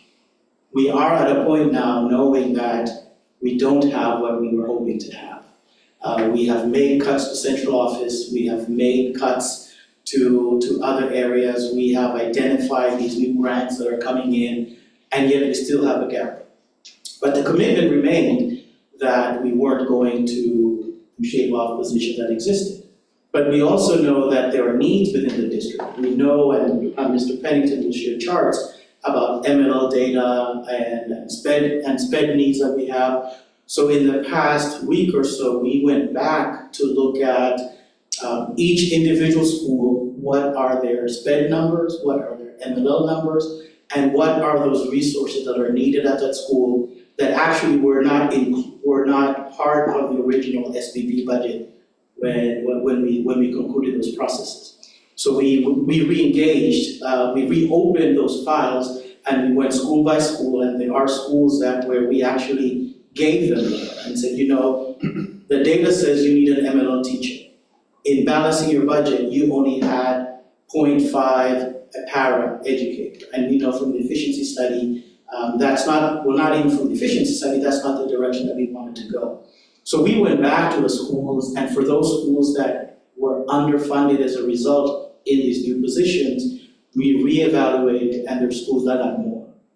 There were schools in this process that did have plans to add new positions, but in prioritizing what was needed in the district, it was determined that we needed to reallocate these resources. And this is the process that happens year after year. Now, is there a policy that dictates how this is handled? No. There is a practice, and the practice is we have these 10 phases of the budget, there's a reconciliation process, we have an SPP process, but the budget has to be reconciled. So the same way we went to the departments and said, look, yes, you submitted your budget, yes, the superintendent made initial reductions, yes, the board approved the 8.2% that included these line items, however, we cannot move forward, we can't operate with that amount, so we went back, and so we had these conversations with everyone in the district. Fortunately, on the school side of the 22 schools, not all the schools were found in this predicament. I think there may be 5 or 6 schools that did identify some opportunities to add positions, new positions to their buildings, but there were other schools that needed to add positions but could not. And these were positions that are either mandated or we would have to add them anyway and do special appropriations mid-year, and so we made that conscious decision. The other thing that we also do, and there's a slide that talks about this, is because the student enrollment is a projection from the demographer. And so what we do each year is we do a holdback. So there's, I think for the elementary schools, it's 0.5%. For elementary and middle, it's 0.5%, and for the high school, it's 1%. And so what we do, either using the October 1 census or the November 1 census, we look at what the actual enrollment is at that particular point in time, and then we do a reallocation of those funds that we held that weren't given initially to those schools. So then at that point, depending on the nature of the increased enrollment in that school then at that point has the opportunity to add resources in order to meet those increasing enrollment numbers. So here's how we were able to reconcile this budget and to get it to the 3%. So you recall you approved a budget of 8.2%. Some of the things that we eliminated that were included in that 8.2% were we had $2 million set aside for additional teacher release time. We were not able to move forward with this budget with that included, so we took that out. Prior to this year, we had $2 million in additional funding that we give schools that have magnet programs. Our hope this year, when we approved the 8.2% was to reinstate that. We knew we weren't able to do that, so we took that $2 million off, and so we asked our schools to provide those services within the current base budgets, base per pupil allocation. I grayed out the BOE ARPA grants that are coming to the city and the additional ECS grants. Those are the $3 million. They're in gray because we're hoping that they make their way to us, but we don't know at this point. But to move the budget along, we're moving forward with the assumption that they will. If they don't, then we're going to have, we know that we will not have enough to fund the school district for the full year in FY25. I talked about the reductions that were made after the non-SPP budgets were made. We reduced $1.3 million from those. After the departments had submitted their budgets, we took out $1.3 million to balance the budget. In looking at our health insurance, even though we have the challenge of increased rates, our claims experience this year has been not as bad, and therefore, based on projections for this year, we may be able to save about $1.1 million less in transfers to that fund because we're going to have some carryover this year in that health insurance account. And so that allowed us to reduce that. You recall that we had initially budgeted to $1.2 million for the school lunch fund. This year, we reduced that to $410,000, and so we shaved $840,000 from that.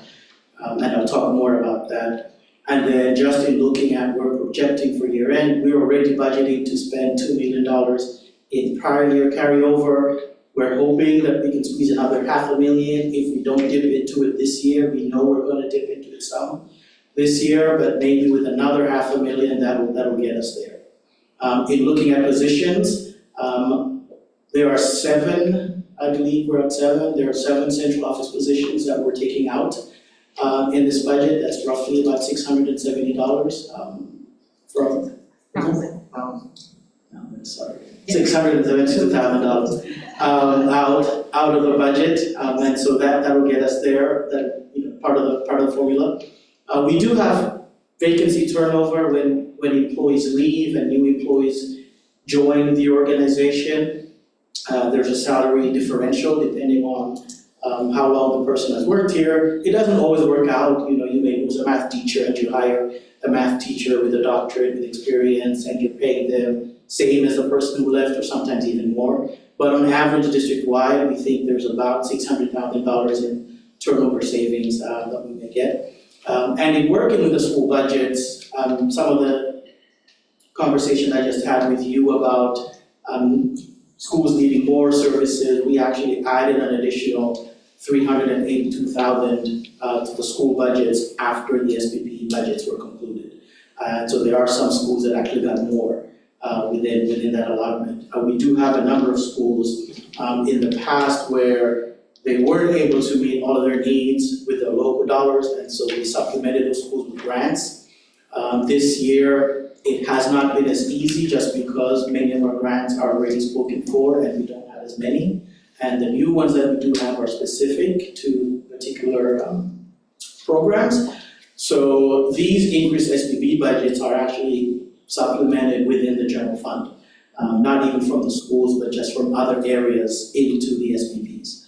And so that's how we get to that $11.6 million. But I do share that even in getting to that 3%, right now our SPED budget, our private out of district, is budgeted at 9.9 million. We know that our estimate for next year is about 11.3, so we know we're short. When we did the 8.2% budget that you approved, SPED was at $10.7 million, so we actually went back and took more out of SPED, just in order to balance and to try to mitigate impact on schools and other areas. And then again, I talked about the school lunch fund, where we know we've budgeted $410,000, but we know we're probably gonna need more than that. And so this is gonna be a challenging year, beginning July 1, just trying to figure out how do we continue to run the district and stay within that 3%. We will be having a conversation with the mayor on Thursday, and we've shared this, but we'll share again some of these challenges, and just to put everyone on notice that should we not be able to meet some of these obligations that we have to, we may need to have conversations about special appropriations. So this is the slide that I took last year, and I'm not going to go over it, but this comes up every year. This was put together by the United Federation of Teachers, and it's really about accessing. And accessing is not laying off positions. It's just the annual review of positions in your school and the needs, and we have contracts with our unions that discuss how we go about making those adjustments and determinations on who goes. And we do have a June 1 timeline with the teachers to do this, and so that is in fact true. But as I shared, we did not know until 3 days ago what we're getting from the mayor, and even then, we don't know if that's gonna be true. So there are challenges, and I'm not gonna say that we meet that June 1. This is probably something, as we continue to have negotiations, probably worth considering, because I don't think it serves anyone to have a date that's almost unattainable in any given year, especially with the years like this, where we're trying to move money from here to there, we're going back to schools, we're trying not to let teachers know, we want to let teachers know where they'll be next year, but we don't have the certainty because we don't know what the funding is like. And so, we work with the unions and try to share the challenges that we're in, and some years we agree, some years we don't. But these are the challenges that exist, nonetheless, and we will try to abide to them to the extent possible. Mr. Pennington is going to talk briefly about, I'm going to talk about the SPBs and what's included in the SPBs, but I think it's important to have a conversation about the makeup of our enrollment and our students. Sure. So throughout the year, we've talked about analyzing our trends. And so I just want to make sure that we're able to come back to the charts around multilingual learners and the increase that we've seen this school year. So if you were to look, when we started September 1, we had 2,200 students that were multilingual learners. As of June 1st, we're at 2,699. That is an increase of almost 500 students, which is a substantial number. We are now at 23% of our population identify as multilingual learners. As the numbers increase, we need staff to support our students. We need multilingual learner teachers. We need to be able to support the increases that we are seeing. And you can see the chart year over year. If we were to go back to 2021, which is not that long ago, our multilingual learners were 18% of the population, which was only 2,021 students. So from there until now, we have gone up almost 700 students. I think it's important also to know that these increases took place after the finalization of the budget. In December, the board had already approved and we started seeing these spikes. So we weren't even able to take into account the necessary personnel that was needed for this influx. So in thinking about the budget for next year, we were not even able to take into consideration the personnel required to support the student body. And if you recall, several years ago, the board went in front of the council for a special appropriation for a population size that was half this spike. There was an increase of 200. Of 200, so it was less than half of this total number. And we've been having an ongoing conversations amongst the cabinet of how to figure out how to most effectively support the student body in the midst of only getting 3% when we needed 5%, in the midst of trying to balance a budget right now that didn't take this into account. So this has also added to the complexity of us effectively balancing the budget and at the same time providing the necessary services that the student body needs. And that is why we've been in ongoing conversations with the mayor, and I'm really hoping that Thursday we can further expand the dialogue, because even with the $3 million provided, it doesn't allow us to really meet the need of the population of students that we currently have in the district, particularly because of this influx. That is significant and will require approximately 7 to 8 more teachers than we had accounted for to provide services. And I think that there were some schools through the SBB process that were able to add multilingual learner teachers to their building, and there were some that really struggled to do that. So I think that that's really important to know. The second component is just talking about special education.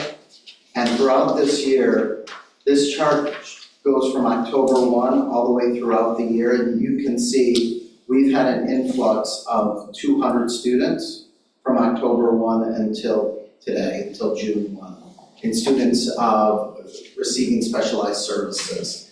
And similar to multilingual learners, as you have an influx of students who are receiving those services, you need to increase special education teachers. I think that all of our high schools are adding special education teachers this year. So we saw an increase of special education staff across the district. At the same point, it's important to note that we also needed to develop new program.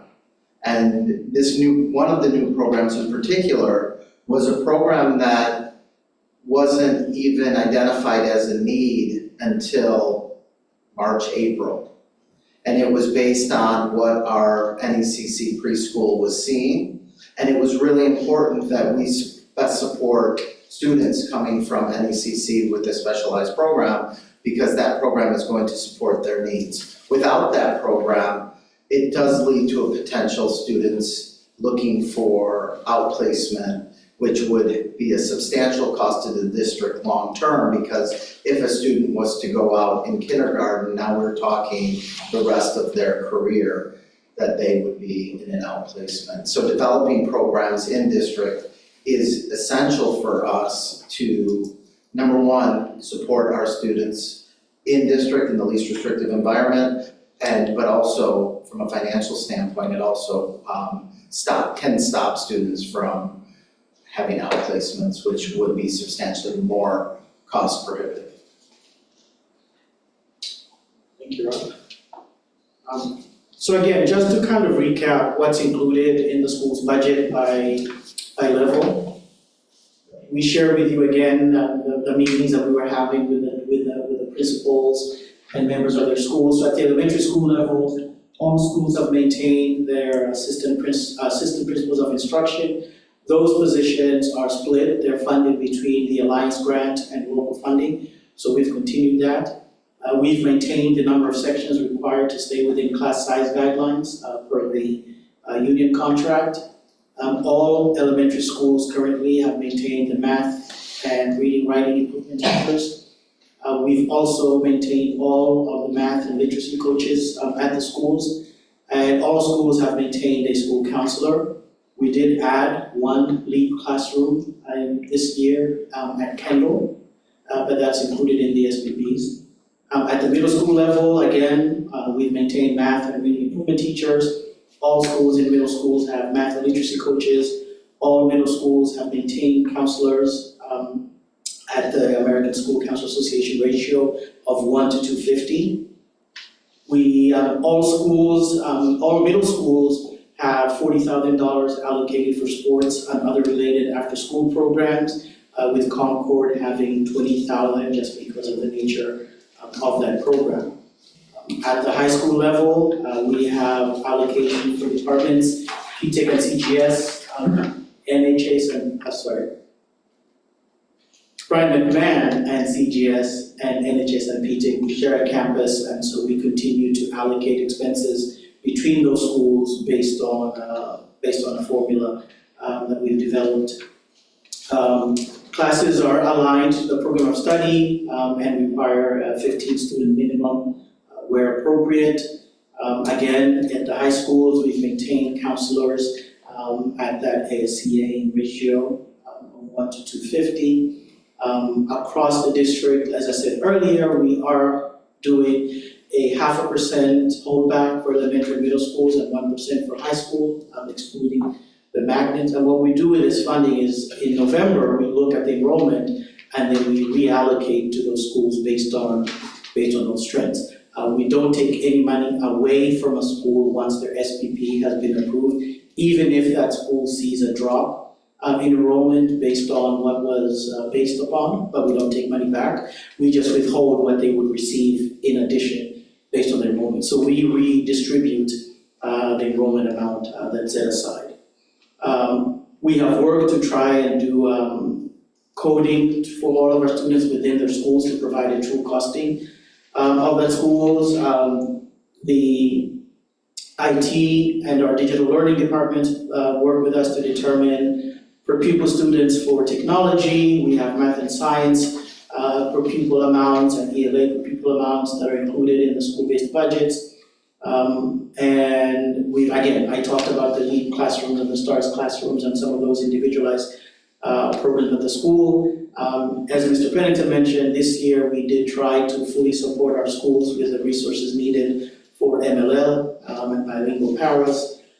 We do have some programmatic special education expenditures that were shifted from the district into the schools. We have maintained library media specialists at the schools, reading intervention at the school. We did add an assistant principal at the Sony Elementary School, that's included.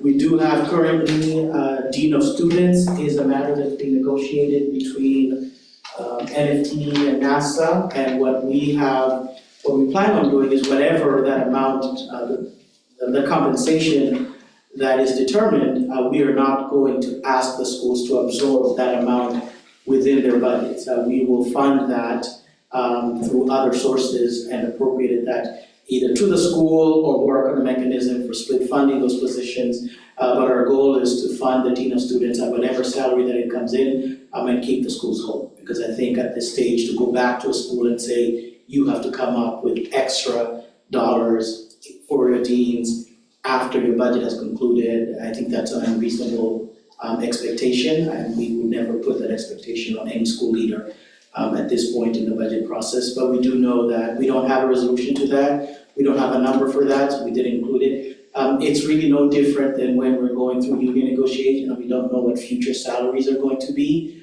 We budget, we move forward. Once those numbers are determined, we fund the school accordingly. So I think this is my final slide. Just looking at what the per pupil spending, just so you understand, at the elementary schools, we had a total SPB of about 129 million across district. The enrollment is there just a little over 11. The total average base per pupil is about 12,000 at the elementary, 12 at the middle, and about 10. But we do have also overlays in here for MLL and sped. And so it's been a long presentation, but I'd be happy to answer any questions. Again, you do have line item detailed information for the general fund, the school lunch fund, and the grant funds. Yes, I have. Actually, I have 3 questions. The first one is, can you explain to me, as far as that 1.2 million, where could those funds be used for? I'm turning to Ms. Fayos, but right now, what we've identified for those funds, if they were to come to us, we have set aside we have the Future Ready program. Those are allowable funds. The Future Ready program was initially in the local budget, and I'm trying to remember what was the second. The Alliance, the 1.2 Alliance. There's 2 programs that the Alliance allows us to fund those for, and those were included. I'll pull up my emails.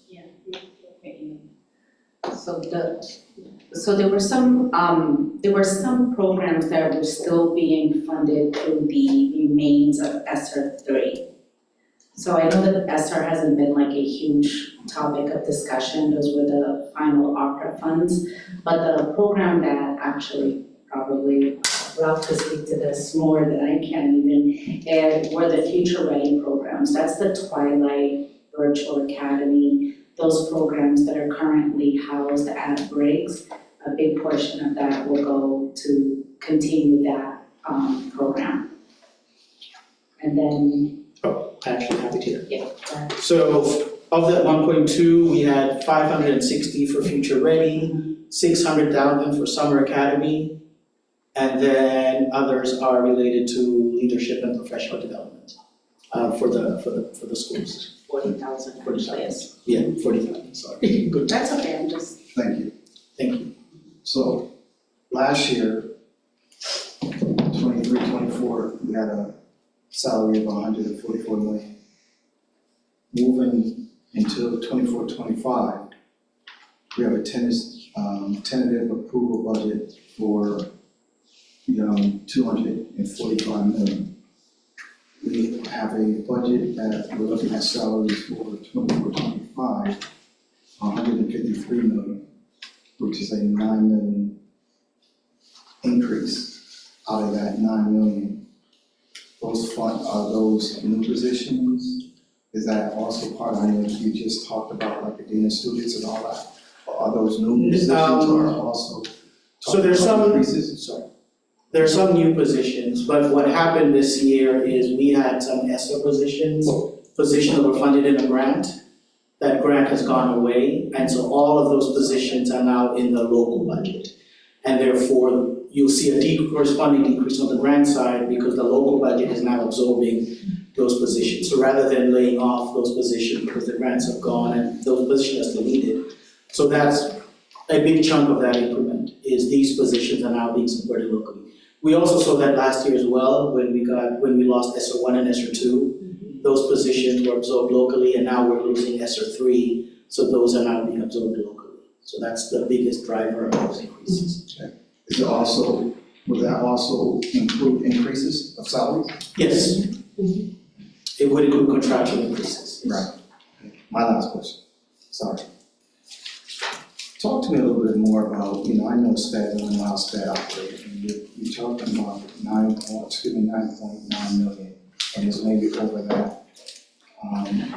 What can we do about, in reference to, because that's, a lot of those SPED programs, those kids are going to private programs.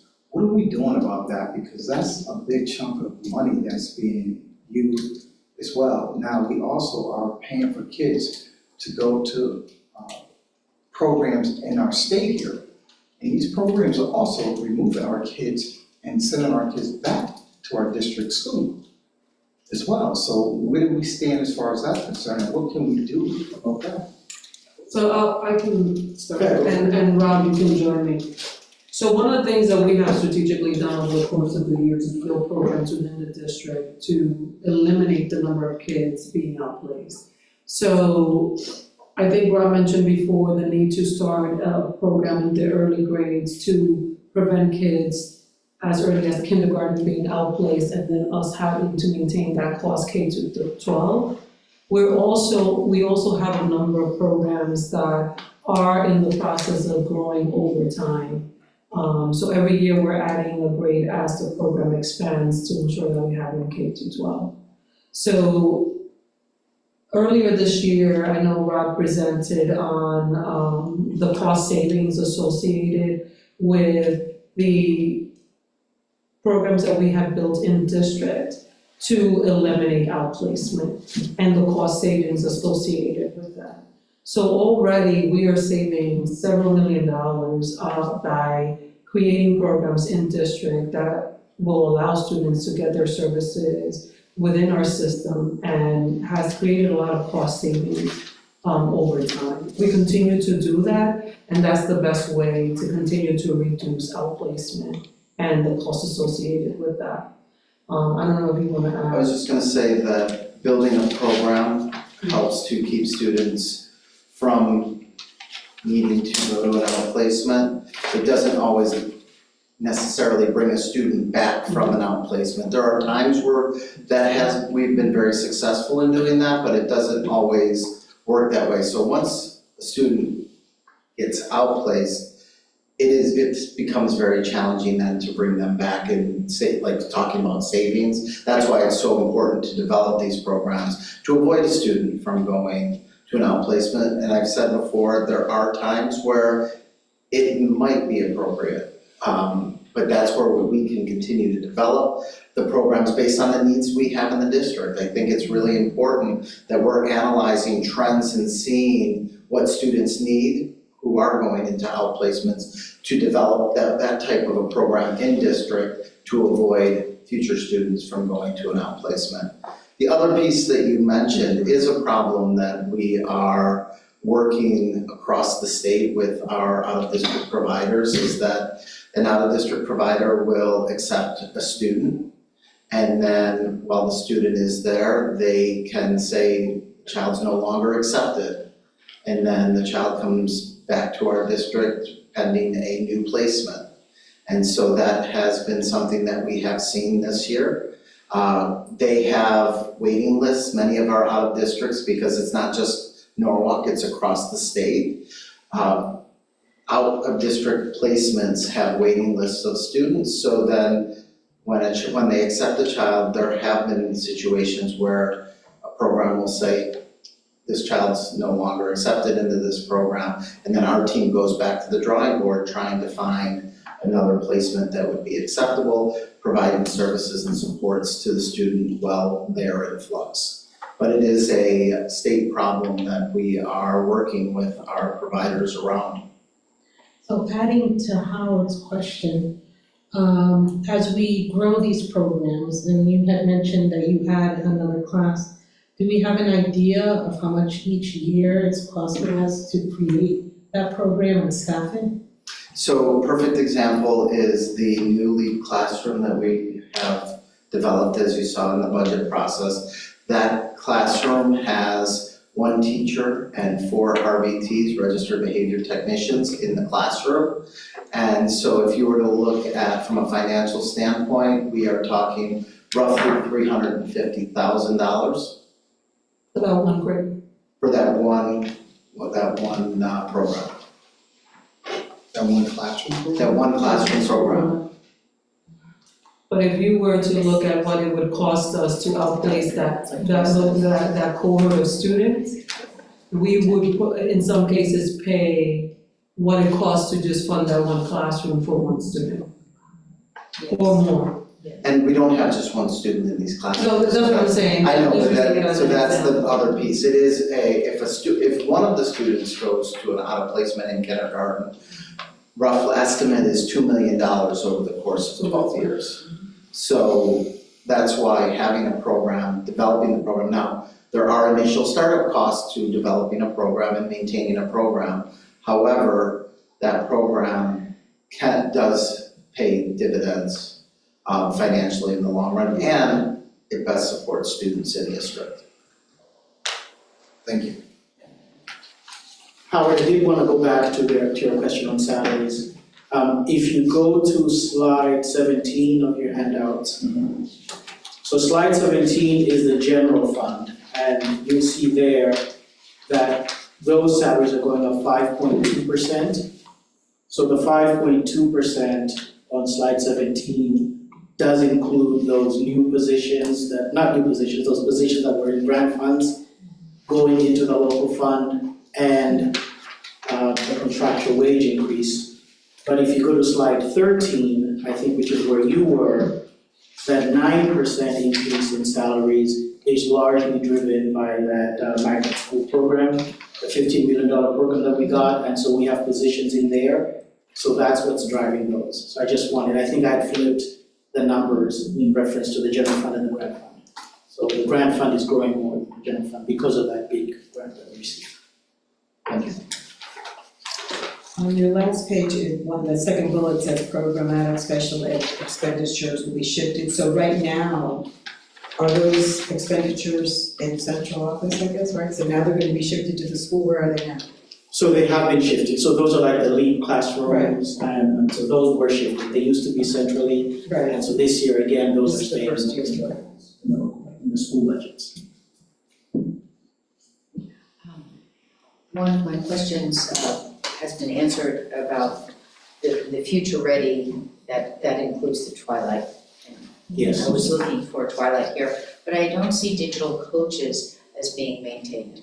And They are. They are. I didn't see it on the recap. And grants. Digital coaches are in grants. Okay, thank you. Now, we talked about equity, we heard about equity this evening of the schools. But then the increase of MLL and SPED doesn't mean that each school has an exact number of students divided into all of them. One school can have multiple, some school may not have an enrollment increase.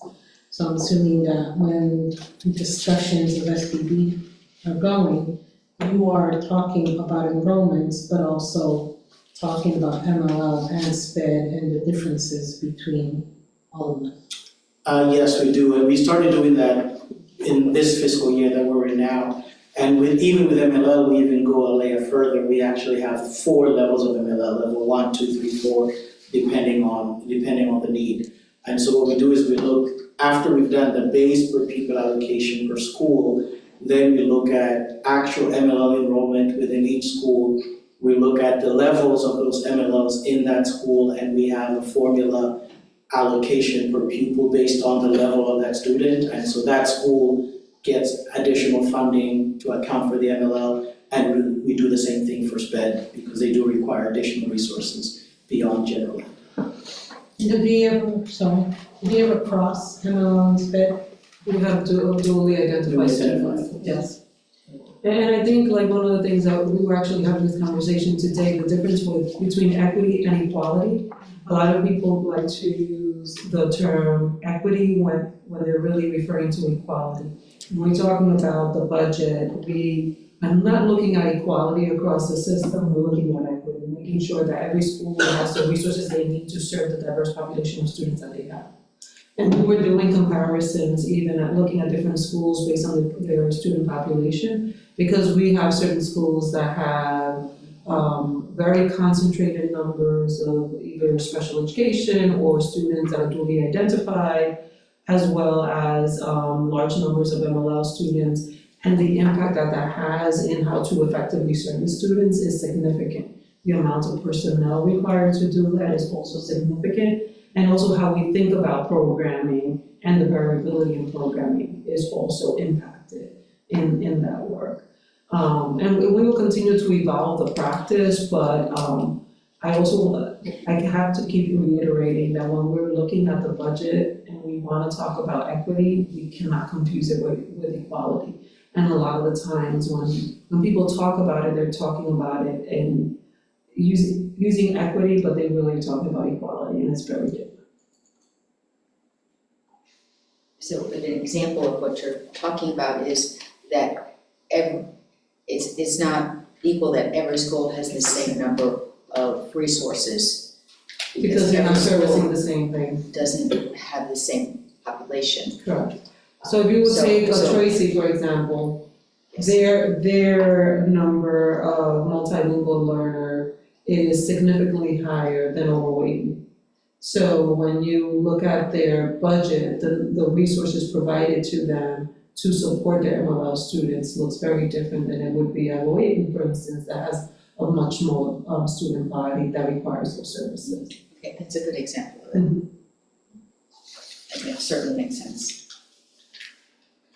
Is there any money, and maybe you've answered that, but for our, since we're required to provide these services, are there any monies from the state that cover any MLL, or is it just out of the alliance monies that we get that we're supposed to?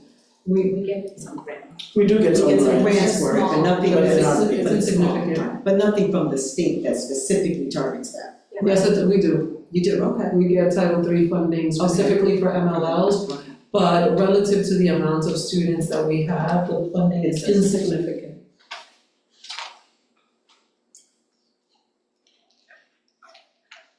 The local budget picks that difference.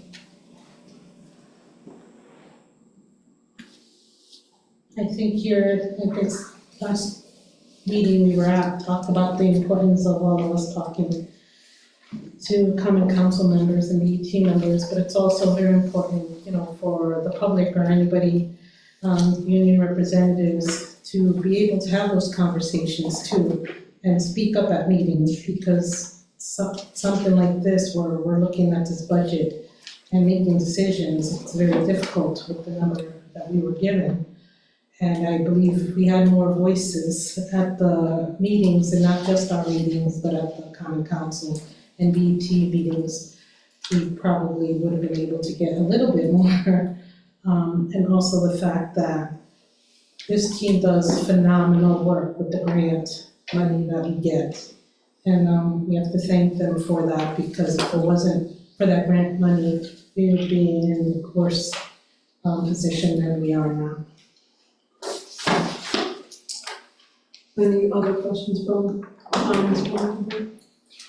Just one more comment about the monies that our state representatives have been fighting for, that not only for the capital funds, which are amazing, but also that we've been getting the Alliance funding. That was not, that for a while during the budget season, statewide, it looked like we were going to be losing a lot of those funds. So I do want to acknowledge that the team effort is being made not only from us and other citizens in Norwalk, but from our state representatives too.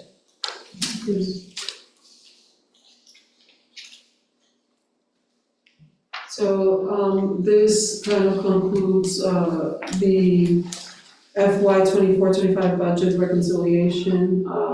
This has been quite a challenging process. I want to commend Mr. Osmani and his team, as well as Sandra and her team and Grants, for an exceptional job in a very complex situation. I know that at this point in the budget process, there is always someone that's not happy. And it's the unfortunate reality of having to make compromises in places where we know we still have need. But I think despite those challenges, the team has been quite exceptional at trying to make everyone as whole as possible, despite the complexity. I know that the board has been instrumental in helping us advocate for the budget, and I'm hoping that as we think about, believe it or not, we're already talking about fiscal year 25-26, as we think about fiscal year 25-26, that this process serves as an example of the importance of advocacy during the early stages of the budget process, where we have more more ability to hopefully obtain more funding to really do the work that we need to do in service of our children. I also hope that as Mr. Osmani presented today, the BET and council understand that when we brought forward and asked is because we actually need the funding that we're requesting. We're not asking for more than we need to balance the budget. And the importance of funding us as a member of the municipality, which is very different than funding a private corporation or organization, particularly because, as you heard tonight, serving MLL students, serving students with special education, receiving special education services, and some of the other legislative mandates that we have to abide to do not necessarily align to private corporate institutions. And as a result of that, we can't just think about how we fund schools in the same way that we would do so in corporate America. And as we move forward, I think that has to be taken into consideration.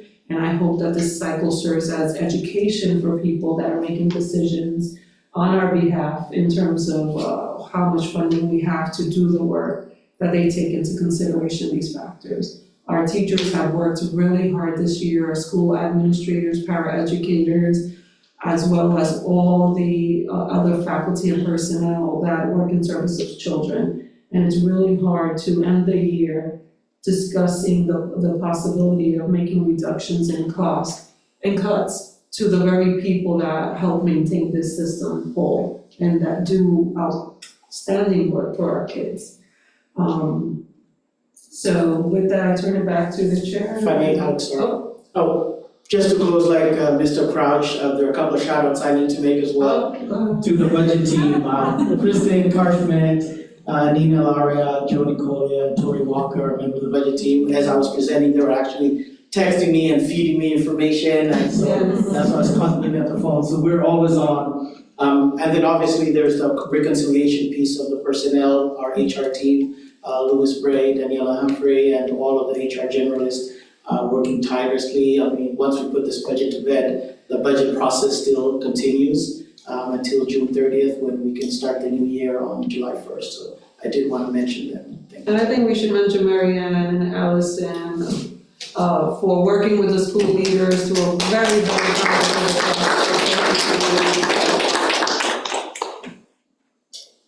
Thank you.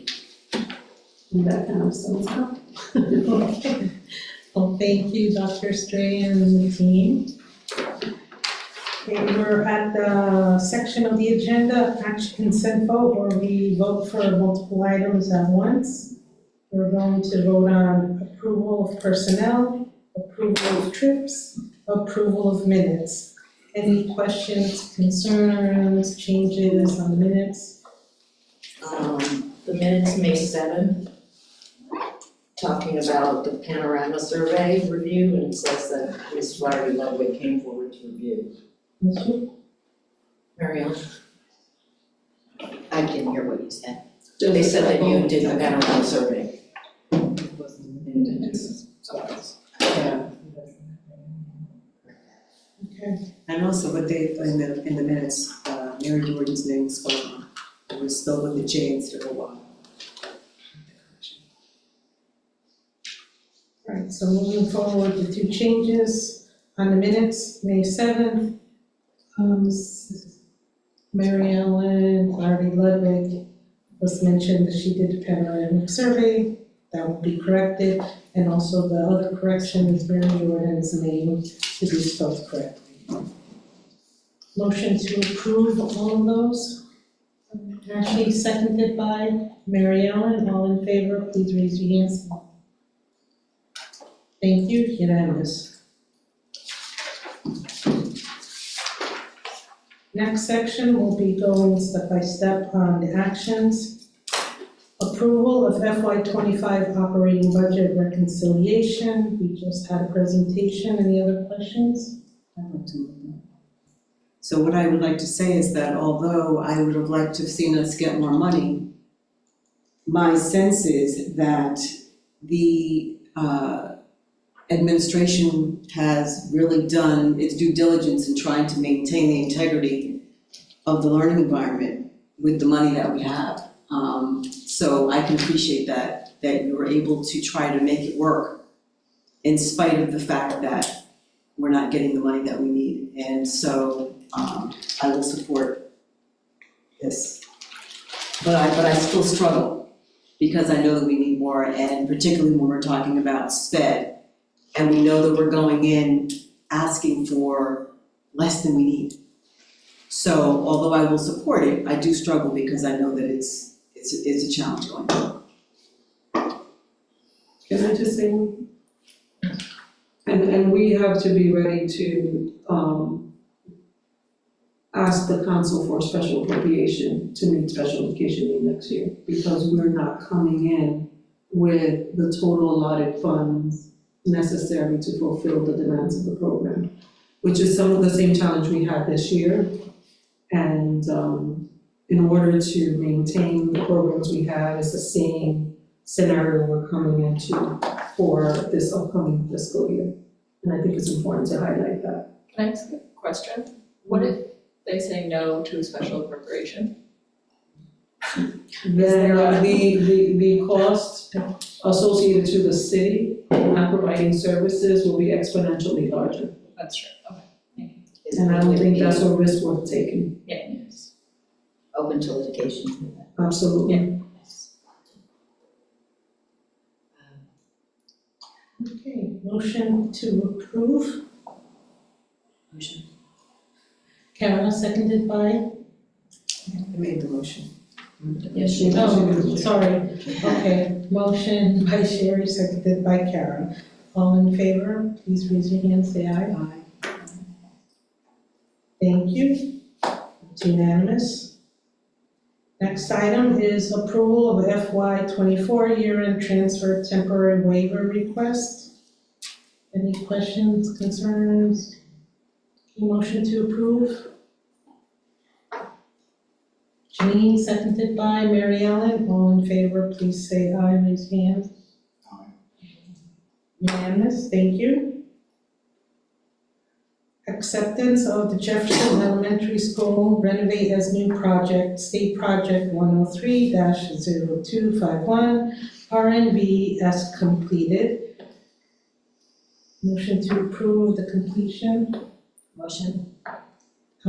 Kara, sorry, seconded by Ashley. All in favor, please raise your hand, say aye. Thank you, unanimous. Okay, approval of the ECS and Relia Transportation Contract Extension through June 30, 2028. Any questions? I have a comment. So, given transportation costs are increasing, I can appreciate the fact that we are going to move this contract now so that we can realize some cost savings. So I can appreciate that, and I will be supporting that. Okay. All right. Motion to approve. Mary Ellen, seconded by Ashley. All in favor? Mary Ellen, Sherry. And Howard, is that a? Yes. Thank you, that's unanimous. Line item E, approval to authorize board chair to enter signed contract extension with the superintendent for the next 3 years. Any questions, comments, concerns? Yes, can you please elaborate more for me on that, because I'm just not really clear on that at all. Alex, do you want to answer? Sure, so basically it's the ability for the chair, as in all other contracts, to enter into being able to sign the final contract. Final contract for extension, The extension year or of- 3 years. So it's an additional year, so it just adds a Add on year and to the then, 3 year. yeah.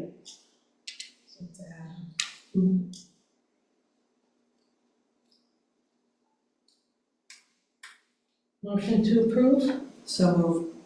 Sherry, seconded by Kara. All in favor, please raise your hand, say aye. Aye. Abstentions? So that is 6 yeses, 1 abstention. Thank you. And now we are on May 2024 financial report. All good? Okay, thumbs up, thank you. It's been a long day. Do you have anything to add for that, from the long report? So now B, committee representative reports. Any committee members, chairs? I know that we're slowing down for the summer. I don't know if anybody's had anything new to report. Thank you. And board member announcements. I was just gonna say, I think we just have to speak to your point, we just have to be more deliberate, I guess, in trying to create a better understanding about what we're up against and have that be directed at the BET. Because I think that that's really where we're needing to really provide more information and just a better understanding. I think that maybe we kind of started that, I'm not sure. Clearly, it's not a corporation, you know, they think of us, I think that there's some of the mindset, they see it through the lens of a company and you can't really, it's just an apples and oranges comparison. So I just think that we have to probably be more deliberate in trying to create a better understanding. You know, I would kind of second that thought in that this one expression I really like is that we're not raising blueberries, we're developing children, and it is not a corporate mindset. There are different needs, different demands. It's really a noble quest, and it has some aspects of it that just don't seem to be clear for a corporate mindset. So I would agree with you on that. I have a couple of things I'd like to share. This, I'm getting my days mixed up, but I think it was just yesterday, I went to Bonus Ridge for a STEAM competition. And I was one of the judges, and Mary Ann, you were there. It was really heartwarming to see these young people put together. I first be worried about problems in the world and able to explain the water cycle and then coming up with ways to reduce the plastic in the ocean or a number of things, but just a beautiful thing to experience. Middle school students get enthusiastic about problem solving and be aware more of the world. The other thing that's happened this week, in the past couple of weeks, coincide with the spotlight on the Lifting Literacy grant. I've been able to attend a few of these because my volunteer work is with the NICE Festival. And Janet Evelyn,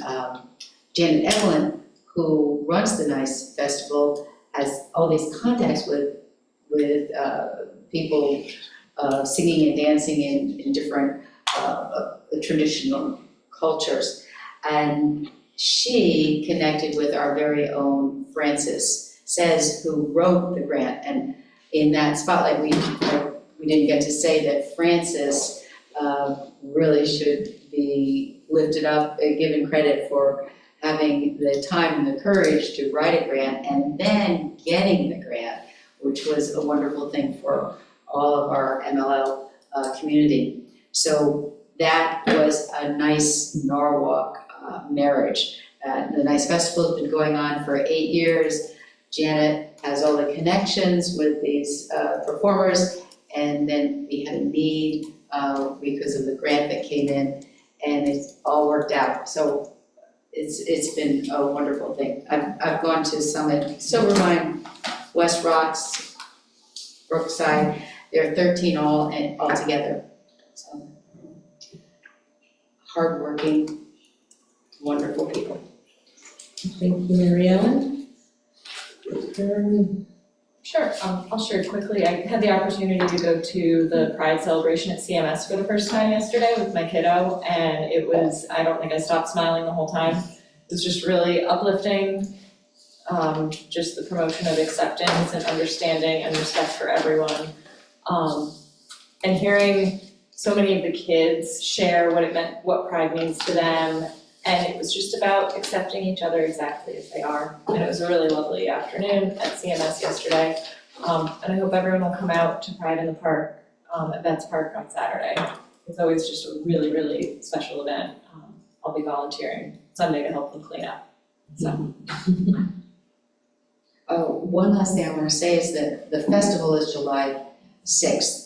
The NICE festival is July 6th, and I'm hoping we all get to go to it if you're still in town. All right, well, thank you, everybody. Thank you for everything that everybody's doing. I know it's been very, very Charles' graduating. Oh, yeah. Oh, you know, I'm gonna start to tear up here, Dr. Tear up, cry. Well, Cameron and I have 3 graduates. Me too. This month. Yep, next Wednesday. Excellent, kiddos will be done at NPS. Crazy to think about. All right, well, congratulations, and thank you, everybody. It's been a long day. Motion to adjourn. So moved. Mary Ellen? Second.